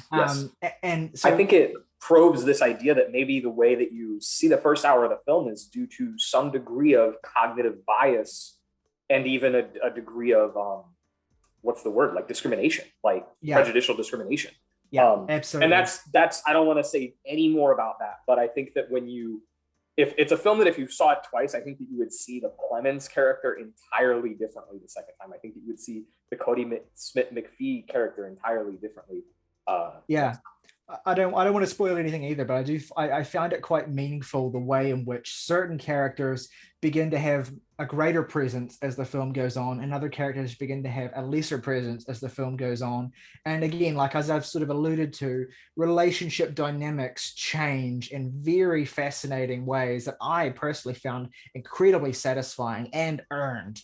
It's one of those movies where I was just speaking to my friend Laura today, who just went and saw it literally the day we record this. And she was like, this was one of those movies where it didn't click for me until the final scene. Like, I was not feeling it. And then the final scene hit, and I just like, something turned over in her head, and it was like, she got it. And I think this is definitely an example of a movie like that, where as soon as it's over, you are made to think about the characters in the movie in a certain way you might not have been expecting to think about them. And that then makes you kind of examine the archetypes that you believe them to represent more broadly, and what you actually knew about these particular characters, or what you thought you knew about these particular characters, and their motivations and their emotions and their feelings for each other. It's really tender and quite beautiful by the end of it. It really won me over. I think that it includes one of my very favorite shots of the entire year, which is a scene in which Cody Smith-McPhee and Benedict Cumberbatch share a cigarette. It happens very near the end of the film. The blocking on that scene is really... Shout out Ari Wegner, one of my favorite working cinematographers. Incredible work here. Probably, Netflix films get a very bad rap for their cinematography and for their kind of digital look. And this is a digitally shot film that just the lighting, the texture of each frame of the film is really beautiful. It uses a lot of details. Like I said, it weaponizes that aspect ratio over and over and over again. Wegner is, in my opinion, like the premier filmer of Southern Hemisphere landscapes. And I say that for multiple reasons. He shot the last Justin Kurzel movie before the brand new one, which I also just saw recently, but the one before that, True History of the Kelly Gang, which came out in 2019. He shot that, which is also a film that looks great, quite an underrated movie. And he also shot, and this is just a shout out from me, he shot a film that was also shot here in New Zealand, where I live, called Stray, a kind of Reichardt-esque sort of character drama that I don't know if you'd be able to even find it in the US. It's very local, but I really enjoyed that movie. So basically, the point is, he also shot Lady Macbeth and In Fabric, which are two of the most, In Fabric's one of the most distinct looking films of the last 5 years. But anyway, Wegner, so good. Wanted to shout him out because this is some of his best work ever. And everyone is so on point here. Completely agree. All right. I think that wraps us up on Power of the Dog. So we'll make that segue I was talking about. Johnny Greenwood, former Johnny Greenwood. Well, currently a Well- composer. Now he's got 3 scores out this year. One of them's from He Power of does. the Dog. Yep. There's one upcoming, unless you live in LA or New York like a bastard, and that's for Licorice Pizza, which I think is actually going to be a little bit more centered around licensed music, a la That's what I've heard as well. early Paul Thomas Anderson. My favorite, at least so far, is for Pablo Larraín's Spencer. Yes, co-sign. The music. So I think the music of Spencer is as good a place to begin talking about it as any, actually, because Agreed. it's one of the things that I've seen Spencer twice now. And it's one of the things that immediately sort of makes its presence known to you, in the sense that it's a very unsettling and unconventional score. It sort of plays with certain, conventions of film scoring with regard to sort of instrumentation and cues and those sorts of things, but it also kind of corrupts them in a quite twisted way with like jazz instrumentation. And he's really sort of like, not even just the instrumentation, but the way that it's recorded and the way that the players are conducted to play in these kind of funereal, but like really sort of doomy and contorted tones. And obviously this is a heavily sort of psychological sort of character drama movie, a very insular movie where every single scene is from the perspective of the central character and you're thoroughly embedded within their psychological state. And it's a beautifully elegant movie in depicting the ways in which Lady Diana Spencer's psychological state had frayed over an accumulated period of years of intense, being in a sort of heavily scrutinized position under the spotlight, one of the most famous women in the world. It does it sets all of this up beautifully by like localizing the film to just a period of a couple of days in a remote location, with very, very limited number of characters. And most of the time you're just watching her. And yet through the power of her, very intimate and Kristen Stewart's very intimate and emotive and gorgeous performance, and the score and the way that it's shot and everything about it, you infer so much about the circumstances that have led to this kind of fractured psychological state, and the place where this character, Lady Diana Spencer, is and where she wants to be. And it's a remarkably evocative is a word that's used a lot, to the point of meaninglessness in art discourse, but it's a really evocative movie in the sense that just watching these sorts of, mundane experiences that this woman has on this kind of holiday, mixed in with tinges of surrealism, but not too much. These mundane experiences, truly the way that they're portrayed, and in conjunction with all of the kind of formal aspects of the movie and the performances themselves, truly evokes a very distinct and quite immersive psychological state that's deeply, deeply troubling. Agreed. And but also quite profound and by the end of the movie, emotional in ways you might not expect it to be, and cathartic even. But I've rambled heaps here. Zach, what are your thoughts on Spencer? It's a beautiful film. It's easy to ramble on. I know from firsthand experience. Pablo Larraín, who directed this, is a Chilean filmmaker, one of the most unique filmmakers in terms of just his broad oeuvre of films. And yet he's probably most known at this point for now this film and its spiritual predecessor, Jackie, which is from 2016, which Cole and I will be having a conversation about. And the two films have a number of really interesting parallels, namely that they are biopics that are kind of psychological dramas in prestige clothing. And they center around two of the most famous women in history, Jackie Onassis Kennedy, the wife of John F. Kennedy, the President of the United States, and Lady Diana Spencer, the Princess of Wales, both of whom are really significant historical figures to the United States and to the United Kingdom. And really, Diana Spencer is unique for having a reputation that goes far beyond the UK. She was enormously famous worldwide. And so this is a figure where the film is really, really, really tapping into the perception of this person as it relates to the interior of this person. Very early on in the film, there's a title card. The title card says, "A fable based on a true tragedy," or so I probably botched the language of that. But the essential idea being that just like Jackie, it's willing to play a little fast and loose with the facts in order to give you a more artistic and emotional experience. And boy, does it do that. You mentioned the shooting, and I need to say for my own self, this is my favorite cinematography of the year. This is shot by one of my favorite working cinematographers, Claire Maton, French DP. It's filmed predominantly on 16 millimeter. There's a little bit of 35 in there. There's a little bit of digital in there. Claire Maton, excuse me, you may know from her 2019 efforts, Portrait of a Lady on Fire and Atlantics, both of which are French language films. And those are like two of my favorite shot movies of the 2010s. So she was really the elements of this film that I was most looking forward to. And I want to tie back into Jackie really quickly, because what makes Jackie so cool is that you've got, one, the Michael Jordan, LeBron James-esque lead performance from Natalie Portman, which is paralleled by Kristen Stewart.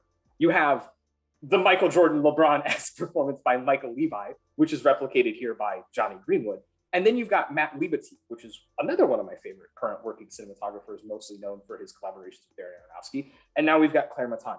So it really kind of goes strength for strength with a Pablo Larraín movie that I happen to really love. And again, Cole and I are talking about that. So please tune into that episode because we'll have a lot to say about it. We're going to be really digging deep into it. I love Maton's cinematography so much that I could do 4 hours on it alone. I love the fuzzy way that the 16 millimeter looks. It's like a sweater that's too itchy and constrictive, which totally sets the stage for everything psychologically that Kristen Stewart is trying to perform, and that these other characters and the particular blocking and staging, everything is kind of designed to really make you feel cloistered, like you're watching a Instagram / Pinterest version of Repulsion. Everything is kind of pastel and nice, but you're having a nightmare day.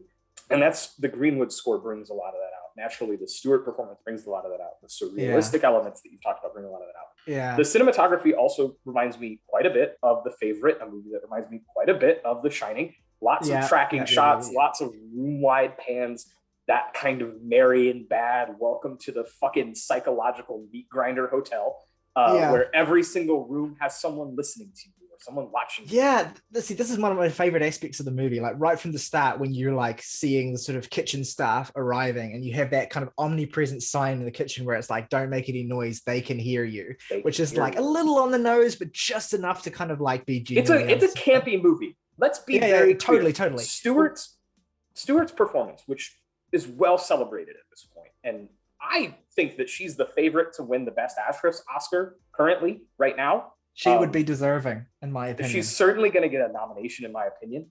And I think that she's the favorite. And what's great about the performance is that it's really based on everything that Stewart does well as a performer. It's very gesticular. It's very twitchy. It's defined by hand movements and facial twitches. And all these things that she's kind of known for doing that are very subtle and emotional, and take full advantage of Maton's cinematography and take full advantage of the subtleties of performance and character. So I've got a question for you, Zach. What do you say? Because this is the prevailing critique I've seen of this movie, which I obviously find ridiculous, but I'm curious what your perspective is on it. The critique that Larraín directs his actresses in a kind of hysterical, sort of melodramatic way, or that he specifically directs this performance to kind of like paint Diana as this like, ball of constant anxiety with very sort of pronounced sort of tics and those sorts of things. Like, so what is your take on that sort of line of criticism, or that just general take on the film and the performance? In the year 1980, the inaugural year of the Razzies, Shelley Duvall was nominated for Best Actress. And in my opinion, that's one of the greatest performances of all time. This very year, I got to sit in a room with Cheryl Lee, the Laura Palmer, who gives the goddamn performance of a lifetime in Twin Peaks Fire Walk with Me, which I got to see in a theater. To me, criticisms of that nature may be valid, may have some substance to them, but they reduce to basic sexism. They reduce to not understanding that. Have any woman in your life watch this film and tell me what they end up thinking of her performance, if they think that it's credible or realistic. Yes, it is intense. Yes, it is wiry. Yes, it is expressionistic and campy and dramatic and all of these things. And yet, I'm just going to talk about this. one of the main elements of this film that I found so upsetting and engaging is that it is a psychological exploration of eating disorders. I already mentioned his name. Darren Aronofsky has a film, Black Swan, that is similar in this a lot of ways, probably making a weird Libatique, Portman Lorraine type of connection with that. But it psychologically explores this thing that I happen to know a lot about because of people in my life and my career as a student and that type of thing. And it's so psychologically well sketched that I refuse to accept anybody saying that it's a two-dimensional, hysterical, cartoonish portraiture of psychological distress. I do not believe that in any way. And I think that insofar as you think that maybe the writing leads you to that conclusion, the performance should dissolve any thought in your mind. I completely agree. One thing I find interesting about this perception is that, as far as I see it, a lot of it seems to be rooted in a deep kind of discomfort of painting Diana as anything other than composed. The way that she kind of, but that pressure the is public persona what the that film is about. And I think there's a weird. And I'll admit, like, a lot of this, from what I've seen, comes from like royalists, because I have members of my family who are like hardline royalists who like are mad about the fucking royals and fucking drinking the Kool-Aid all the way. Right. And like their objection is that it's not a realistic portrait of Diana, which obviously we've kind of discussed the problems with that perspective, but just the genuine discomfort that people have with having this figure who put forth this particular persona, who represented all of these ideals of womanhood that are probably seem really archaic to us now and are probably kind of really out of fashion in the kind of current world where like womanhood is all about kind of like forthrightness in every respect, like however you're feeling you express that. And she represents this kind of like conservative, like, strength, like toughen up and sort of, or whatever, whether she chose to project that perspective or whether she chose to project that persona or whether that was put onto her.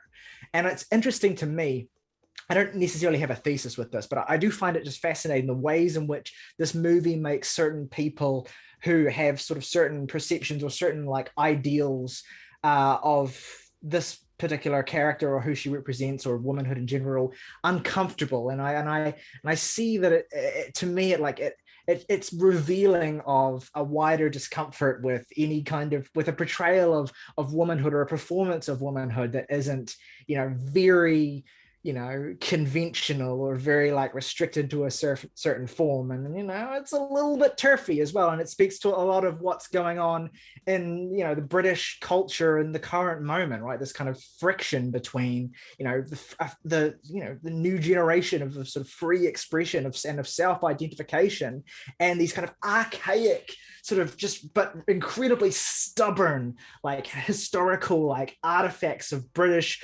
culture, and you have to be this certain way, and being a woman means this and being a man means this, and a lot of it is tied into the monarchy because it's been a fucking monarchy for 1,000 years, and so it comes full circle like that. And so the image of Diana being this particular kind of woman is so important to them.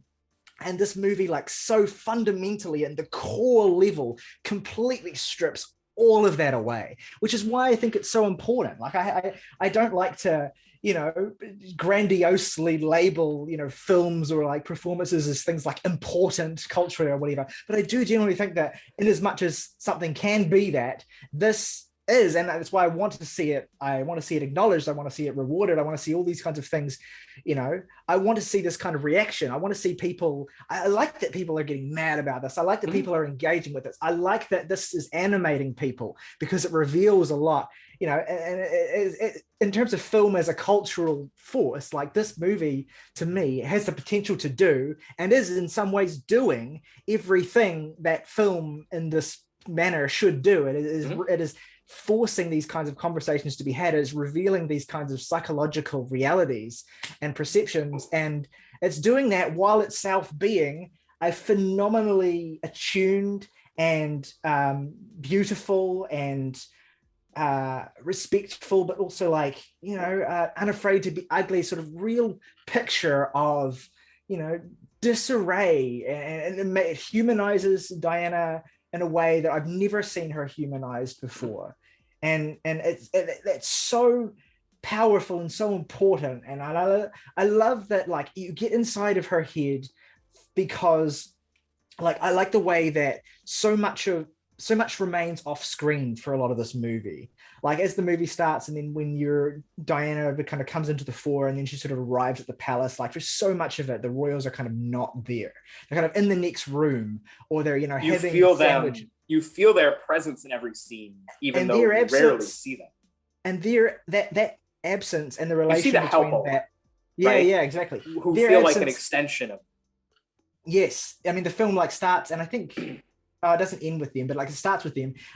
But the relationship between like that omnipresence but unseenness of the actual kind of like, string pullers, and the central performance of wiry anxiety that's like, something could jump around the corner and just kill me at any moment, is Something so like just it's so fucking cutting.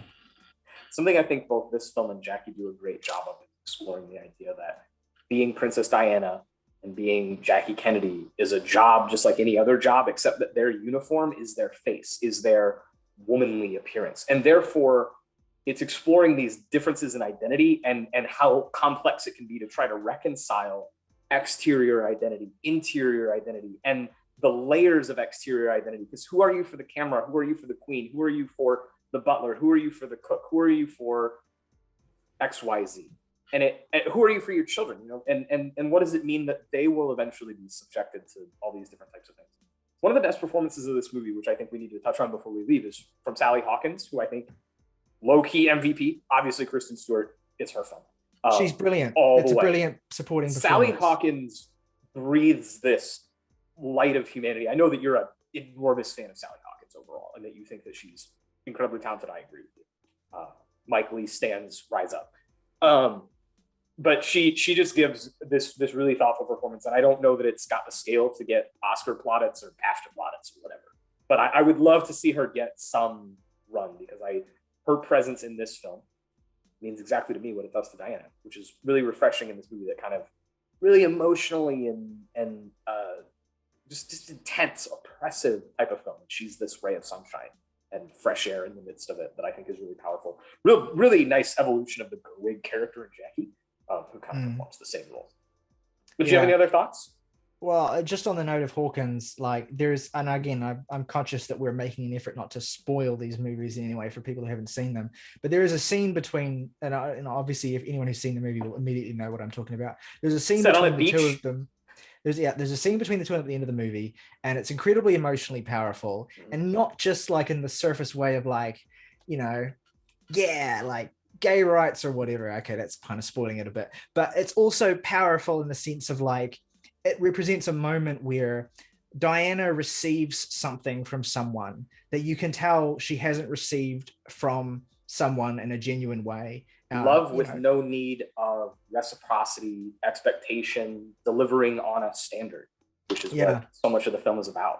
Yeah, and to me, like, that's one of the most powerful and sort of profound moments in the whole movie. And I agree. I love that the movie. Again, I don't want to spoil it, but I like the movie, that the tone of the movie, it ends in a place where lesser filmmakers wouldn't take it there, or incredible, they would take it there and they would make it feel rote. But Lorraine gives you this ending that feels so earned, but also at the same time not like cheaply optimistic or anything like that. Like, you're conscious of because what reality is. We are aware that Princess Diana is no longer among the living, right? Yeah. Like, and it acknowledges that history while also kind of giving you this really cathartic sense of positivity and stuff. And there's a needle drop that I really love at the end of the film that in any other movie would have felt a little garish, but this movie makes a lot of garish on the nose type of choices. But because of the way that it takes the psychology very seriously, because the technicals are so refined, and because it's got this kind of sense of extremity and humor, it really manages to pull a lot of those things off, in my opinion. Very gripping without feeling, some people might feel that certain elements of it are exploitative, and it's just not something that I care to defend. If that's how you feel, don't watch a Princess Diana biopic, I guess. No, I think the sensitive aspects of this movie, not that I'm necessarily an authority on this, but I think that they're handled about as well as I could have hoped them to have been handled. Yeah. But yeah, anyway, we've probably talked long enough We about have. Spencer. Why don't you segue us into the last movie we're going to be talking about today? All right. So the last movie that we're talking about is another Neon effort along with Spencer. It's the latest film from a Thai director who I'm just going to refer to him as Joe right now. No, it's Weird Ethical. First film since 2016, Cemetery of Splendor, correct? That was 15, I believe. 2015, Cemetery of Splendor. Okay. Yeah. So this is Memoria, is the film that we're talking about. Now, Memoria is in the news a lot because it's got a really funky release thing going on. It's currently hitting the festival circuit still. It played at Cannes. It's played at a lot of local festivals, and currently the Neon release schedule for it's really unusual. They're planning on kind of running it like an art installation and only letting it be available via theater screening. So it's a movie that a lot of people may not get to see right away, but I assure you, even if you have to wait, it's well worth your time to see it in a cinema. I've never gotten to see this filmmaker's movies in a cinema before. I would love to, and the reason that I would love to is because it's a little bit hard to describe his style if you've never seen it, but whether you're talking about Mysterious Object at Noon, Uncle Boonmi, these are hypnotic, slow-moving art films. They tend to have a lot of dreamlike qualities in the writing and in the imagery, and they move slowly. And the idea with them is that if you can, don't pause it. Don't even go to the bathroom. Just sit there and try to get yourself immersed into the world of his films, because that is the way in which they are the most rewarding.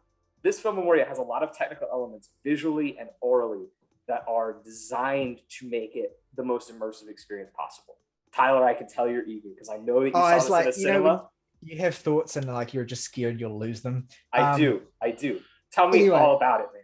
So I think I can speak to a certain extent as to why I think the theatrical experience is so particularly important here, because I've definitely come across people who've been like who can't understand, and I get this, can't understand why the theatrical experience in this instance is more valuable than it would be in another instance, and there's definitely a sentiment that is becoming more and more common of like, and I'm very sympathetic to this because I live in a country where a lot of movies don't hit cinemas here until 3, 4, sometimes up to 6 months after they've premiered in cinemas in the US.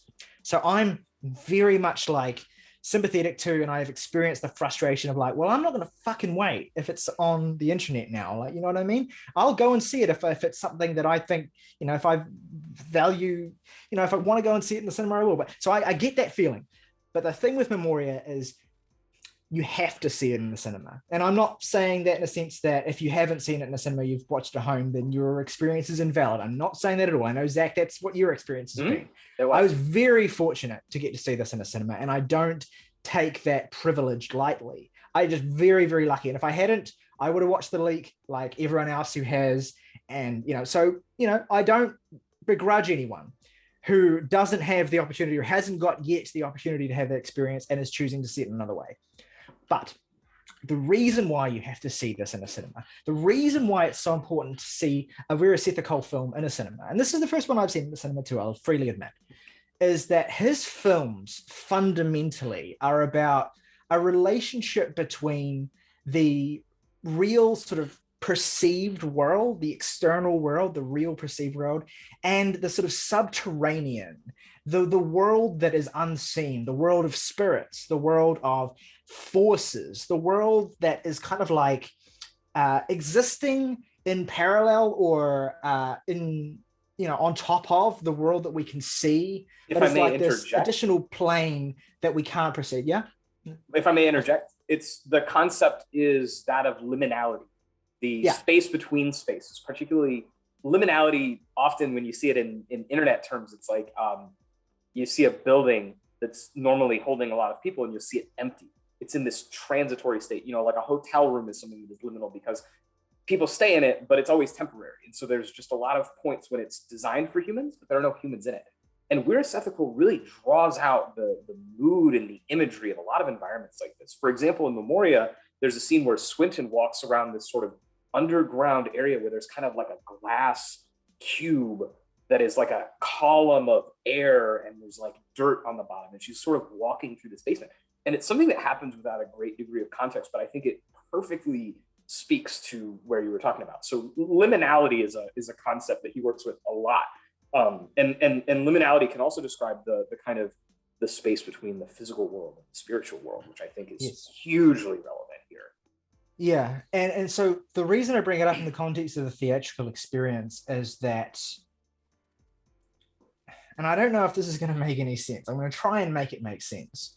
When you watch Memoria, the experience of watching the film itself has to become your perceived reality. Mm-hmm. And the reason, like, and what I mean by that is you have to, any other aspect of your actual reality has to melt away. You have to be completely immersed within the film, because then once you're in that place, you're then able, I think, to begin to fully engage with the liminal, to fully engage with the, it sounds so esoteric, but like the spaces you can't see, the environments you can't see. And so that is a thing that's run through various Ethical's movies consistently. But it's like Memoria, I think, is a great way of getting into him, because it makes that sort of thesis or that idea or that way of conceptualizing the world, which is very rooted in like Thai culture and his sort of history. I mean, a film like Uncle Boon Me, for instance, which is like, you know, Palme d'Or winning sort of global smash, sort of weird crossover art house movie, makes very, like, you get very little of the experience of that movie if you can't contextualize, you know, what the philosophies and spiritual approaches that movie even formally. Uncle Boon Me is a movie where it's filmed on 6 reels, and each reel is filmed in a completely different style than the last reel. And if you're not really familiar with the forms that he's playing with, it's a little bit like, what am I watching? Yeah. But on the note of Memoria, like he literalizes it, or he uses a plot device, let's say, to kind of get you primed, or like to introduce you to his concept. And that plot device is the sound of unknown origin. This again, like one of the great sort of percussive. I went to the cinema and saw this. I had no context. I knew it was a Tilda Swinton, partially English language, Where's Ethical film. So his first film. Put a pin in that, because we're going to talk about it. Yes. So that's all I knew. So I knew nothing about even the vague plot that's given on plot summaries. But when you sit there in the theater, and I mean, you can sure have this at home as well, but particularly in the theater, and each iteration of that noise, like I physically jumped. Like, and I physically, in many ways, it got more startling the more the movie went on, each time that it appeared. And that sound, the fact that it is a sound of unknown origin, and the fact that the inexplicability of it is so kind of it kind of pervades the everyday existence of the central character played by Tilda Swinton. Like, she becomes essentially single-mindedly focused on trying to uncover its origin, or trying to come to some kind of explanation or some kind of peace with the world. And to some extent, it almost feels like she senses a kind of disturbance in the world that has been created, that she tries to resolve somehow by seeking out its source. Like she goes to a variety of different professionals of various kinds to try and seek out an explanation, and with those explanations sometimes involve the tangible world, the scientific, the real. They're trying to and the use artistic the knowledge, to use the knowledge that we already have to explain, or they might involve sort of the mystical, like the spiritual. They're trying to sort of uncover, like, as the movie kind of weaves into its second half. It's almost a film of 2 halves, actually. The first half is a lot of weird ethical movies are. Tropical Malady is that way as well. Syndromes in a Century is that way as well. Yes.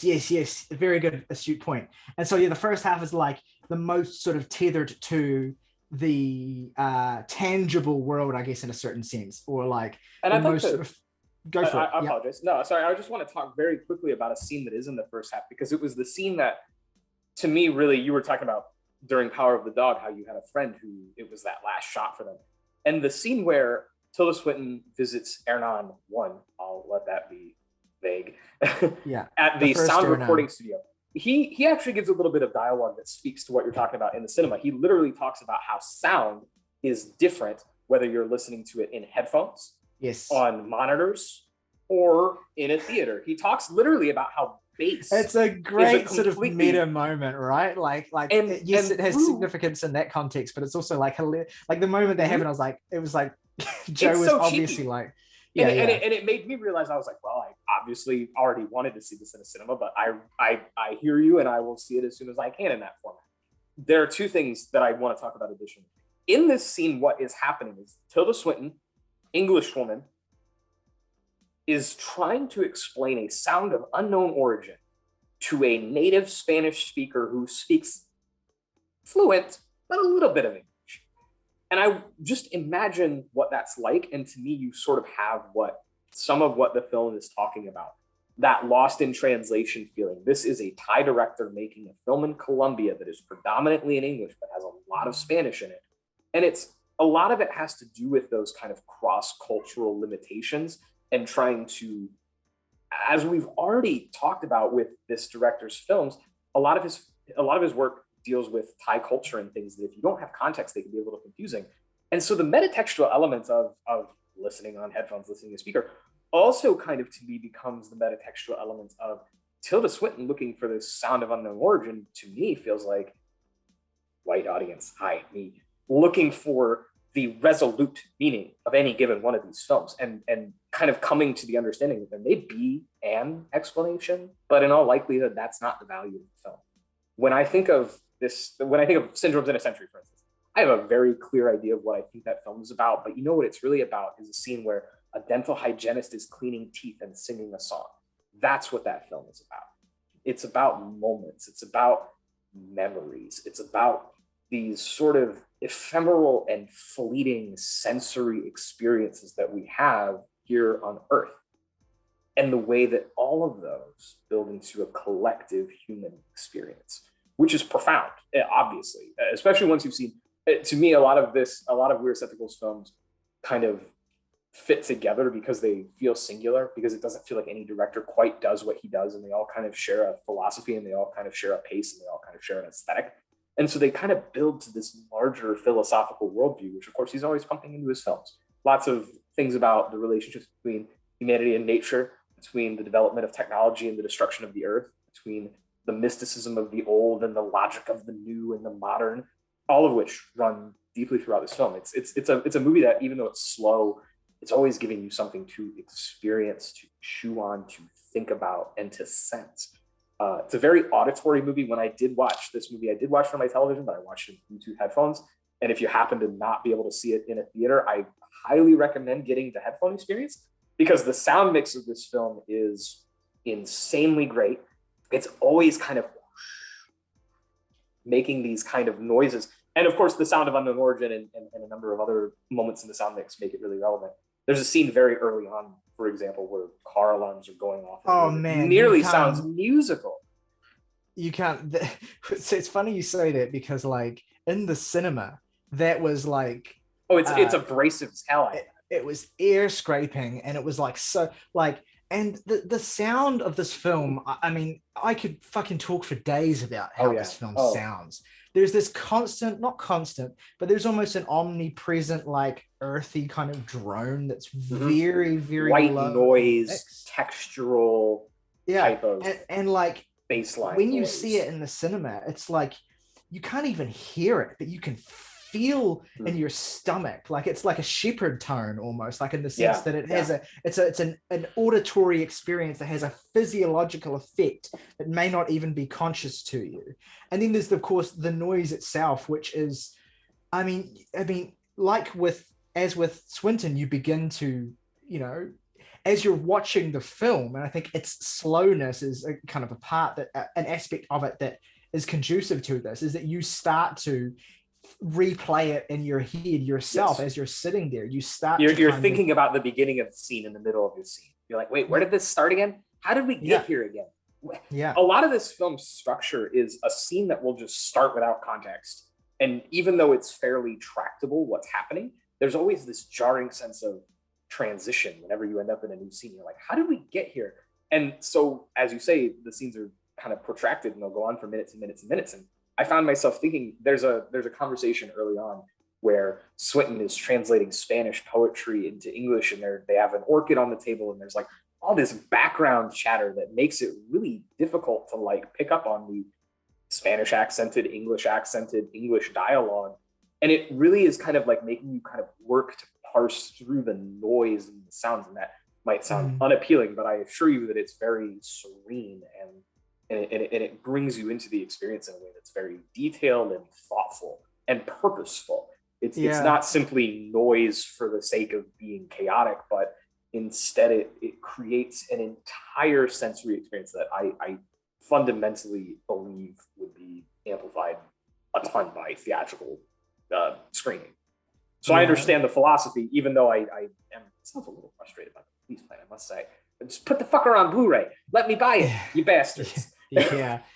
Like there's a sense of, and this is true of a lot of Joe's films, there's a sense of like you travel as the movie goes on. Like you begin in these kind of urban liminal spaces, as you say. Like if you just want to compare, for instance, the opening and closing shots of the film, like the opening shot of the film is this kind of dark sort of bedroom space where the first moment it started in the theater, I think all of us had no idea what we were looking at even. Then the last shot of the movie is kind of like this open clouded sky in this sort of Colombian, wilderness. And it's like you travel from these, rigid sort of like constructed, urbanized, liminal, frequently spaces, and you almost like and there's a sequence in the second half of the movie where that actually beautifully mirrors a similar sequence in Wira Sethikol's second film, Blissfully Yours, where two characters are kind of sitting together on grass near this entire segment of the film is like the first half of the film, very engaging, very interesting. The second half of the film, I'm watching like not blinking. Breathing. You're having like I lost track of time. Like you start to. There's a moment where a character goes to sleep, and you just watch the character sleep for several minutes, and it's the most compelling scene in a film. Basically, is how that works. And there's an even the exchange that they have where you almost get to travel backwards in time through the sound mix during a conversation. It's really, I used the word singular earlier. To describe Annette, and I think that describes this film perfectly. That other than other weird ethical films, and even then, I've seen several, and I've never seen one like this. So if I were to kind of sum this up, I would say the appeal of Memoria is that, and the appeal of Joe's films in general is that when you truly surrender yourself to them, when you don't demand anything of them, when you simply allow yourself to become immersed in them, they will open your cognitive perception up to the world in a much bigger way than you will have than before you started to sit down and watch the movie. Like you become so much more in tune with what is happening around you, but also what is not happening around you. And you become so much more in tune with the people who are there with you and the people who are not there with you. Wira Sethikol's movies are beautiful in the sense that for me anyway, they help me to see the universe and like all of existence as this sort of single moment, which is essentially what it is. And has allowed me to understand sort of history and time, and my whole life is essentially just a single moment compressed together that stretches on forever, before the time that I was here and after the time that I was gone, where death and life in Wira Sethikol's films are states of equal value, adjacent to each other, that are adjacent and that you can even move between. Where you can sense and it's a semi-permeable membrane. You can sense and even find a communion with things that aren't consciously perceptible. And that's going to sound like, pseudo babble to a lot of people. And fair enough. You'll either engage with you'll either have this kind of experience when you really honestly sit down to watch a very cyclical film, or you'll find it sort of frustratingly aimless. I know when I left the theater, there was a lot of people around me who were like, I don't know what the fuck that was, and I'm ready to go home. But I think that even those people, my experience with the earliest, so I saw Cemetery of Splendor first, loved that film right away.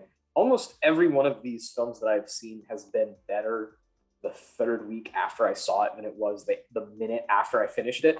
And that time gets a little shorter as you go on and get more familiar with it. But it's just, you live in the spaces of these films. You live in the textures and the sounds of them. And you contemplate what the fuck that was that you just saw. But positively, there are certain films that you see and you think that they're great, or you think that they're good, and you never really think about them again. Whereas this, I've been thinking about almost daily since I saw it. It reminds me a lot of a Mad Men quote, which they utter all the time. Particularly when one of them goes to go see a movie, they talk about clearing the cobwebs out. Basically just kind of cracking open your routine, refreshing your state of mind, thinking about things in a new way. And few filmmakers really give you that emotional and intellectual clearing of the decks the way a weird ethical film will, where it makes you think about the medium differently. It makes you think about the world differently. It makes you think about your body differently. And it really kind of, as you say, if you're kind of open-minded, it has that kind of serene and calming and then deeply philosophical and emotional perspective that is unique, not just in film, but in art. Few forms of art are concerned with the philosophical and the emotional as deeply as Weird Ethical's films are. And I think that's a pretty good place to close it. I agree. Co-sign. My favorite film of the year, one of the most treasured experiences I've had in cinema in a while. Yeah. So yeah. Watch Tropical Malady. Watch it. Yeah. Yes. Watch all of his movies that you can see. Yeah. Yeah. 100%. But Tyler, last question. We got 1 month left of the year. Is there anything else that you're looking forward to seeing before the year's over? Fucking Licorice Pizza. I don't even know if I'll get to see that before the year's over, though. No, but for real, I think actually, Dune comes out in theaters tomorrow here, and I've only seen. You've seen that, right? I saw the leak and I watched it on the TV, and I tried to, it's the inverse of the Memoria thing where I tried to have the most immersive experience possible, but it comes out in cinemas tomorrow and I'm going to go see it, probably not until the weekend. Another good movie with a memorable sound mix this year. But in terms of that theater films experience that haven't come out yet, what's on the way? Oh, I want to see Come On, which I know you talked about with Thomas. And a big one for me is Macbeth. I was kind of out on Coen Macbeth, and now I'm kind of in on Coen. I was never out. I love Joel Coen, as you know, one of my favorite screenwriters and directors. But Macbeth feels like a weirdly kind of rote pick for a Shakespeare play, and then I saw shots of Denzel Washington. Fucking, I'm in. This is gonna be cool. It's gonna be fun. Fun, probably not the best word. It's gonna be fucking awesome. It's gonna be tragic as hell, baby. Let's go. Yeah. It's called is it called The Tragedy of Macbeth? It's got the exact title as the 70s Polanski adaptation, The Tragedy of Macbeth. Yeah. That's sick as fuck. I can't wait. I think it's mostly just those, but definitely Licorice Pizza is at the top of the hype list right now. I just fucking need that movie of my life, man. Yeah, we gotta watch Phantom Thread. We gotta rewatch Phantom Thread. I mean, I've seen that movie 5 times. I will watch it a 6th anytime. All right. I think that wraps us up. Thank you so much for talking about all this stuff. This has been really fun. These are some of the no problem. My pleasure. Films of the year, and I love having a friend to get to talk about Leos Carax and Weird Ethical, all that. Hell yeah! It really is rich and rewarding. So thanks for taking the time. No worries, man.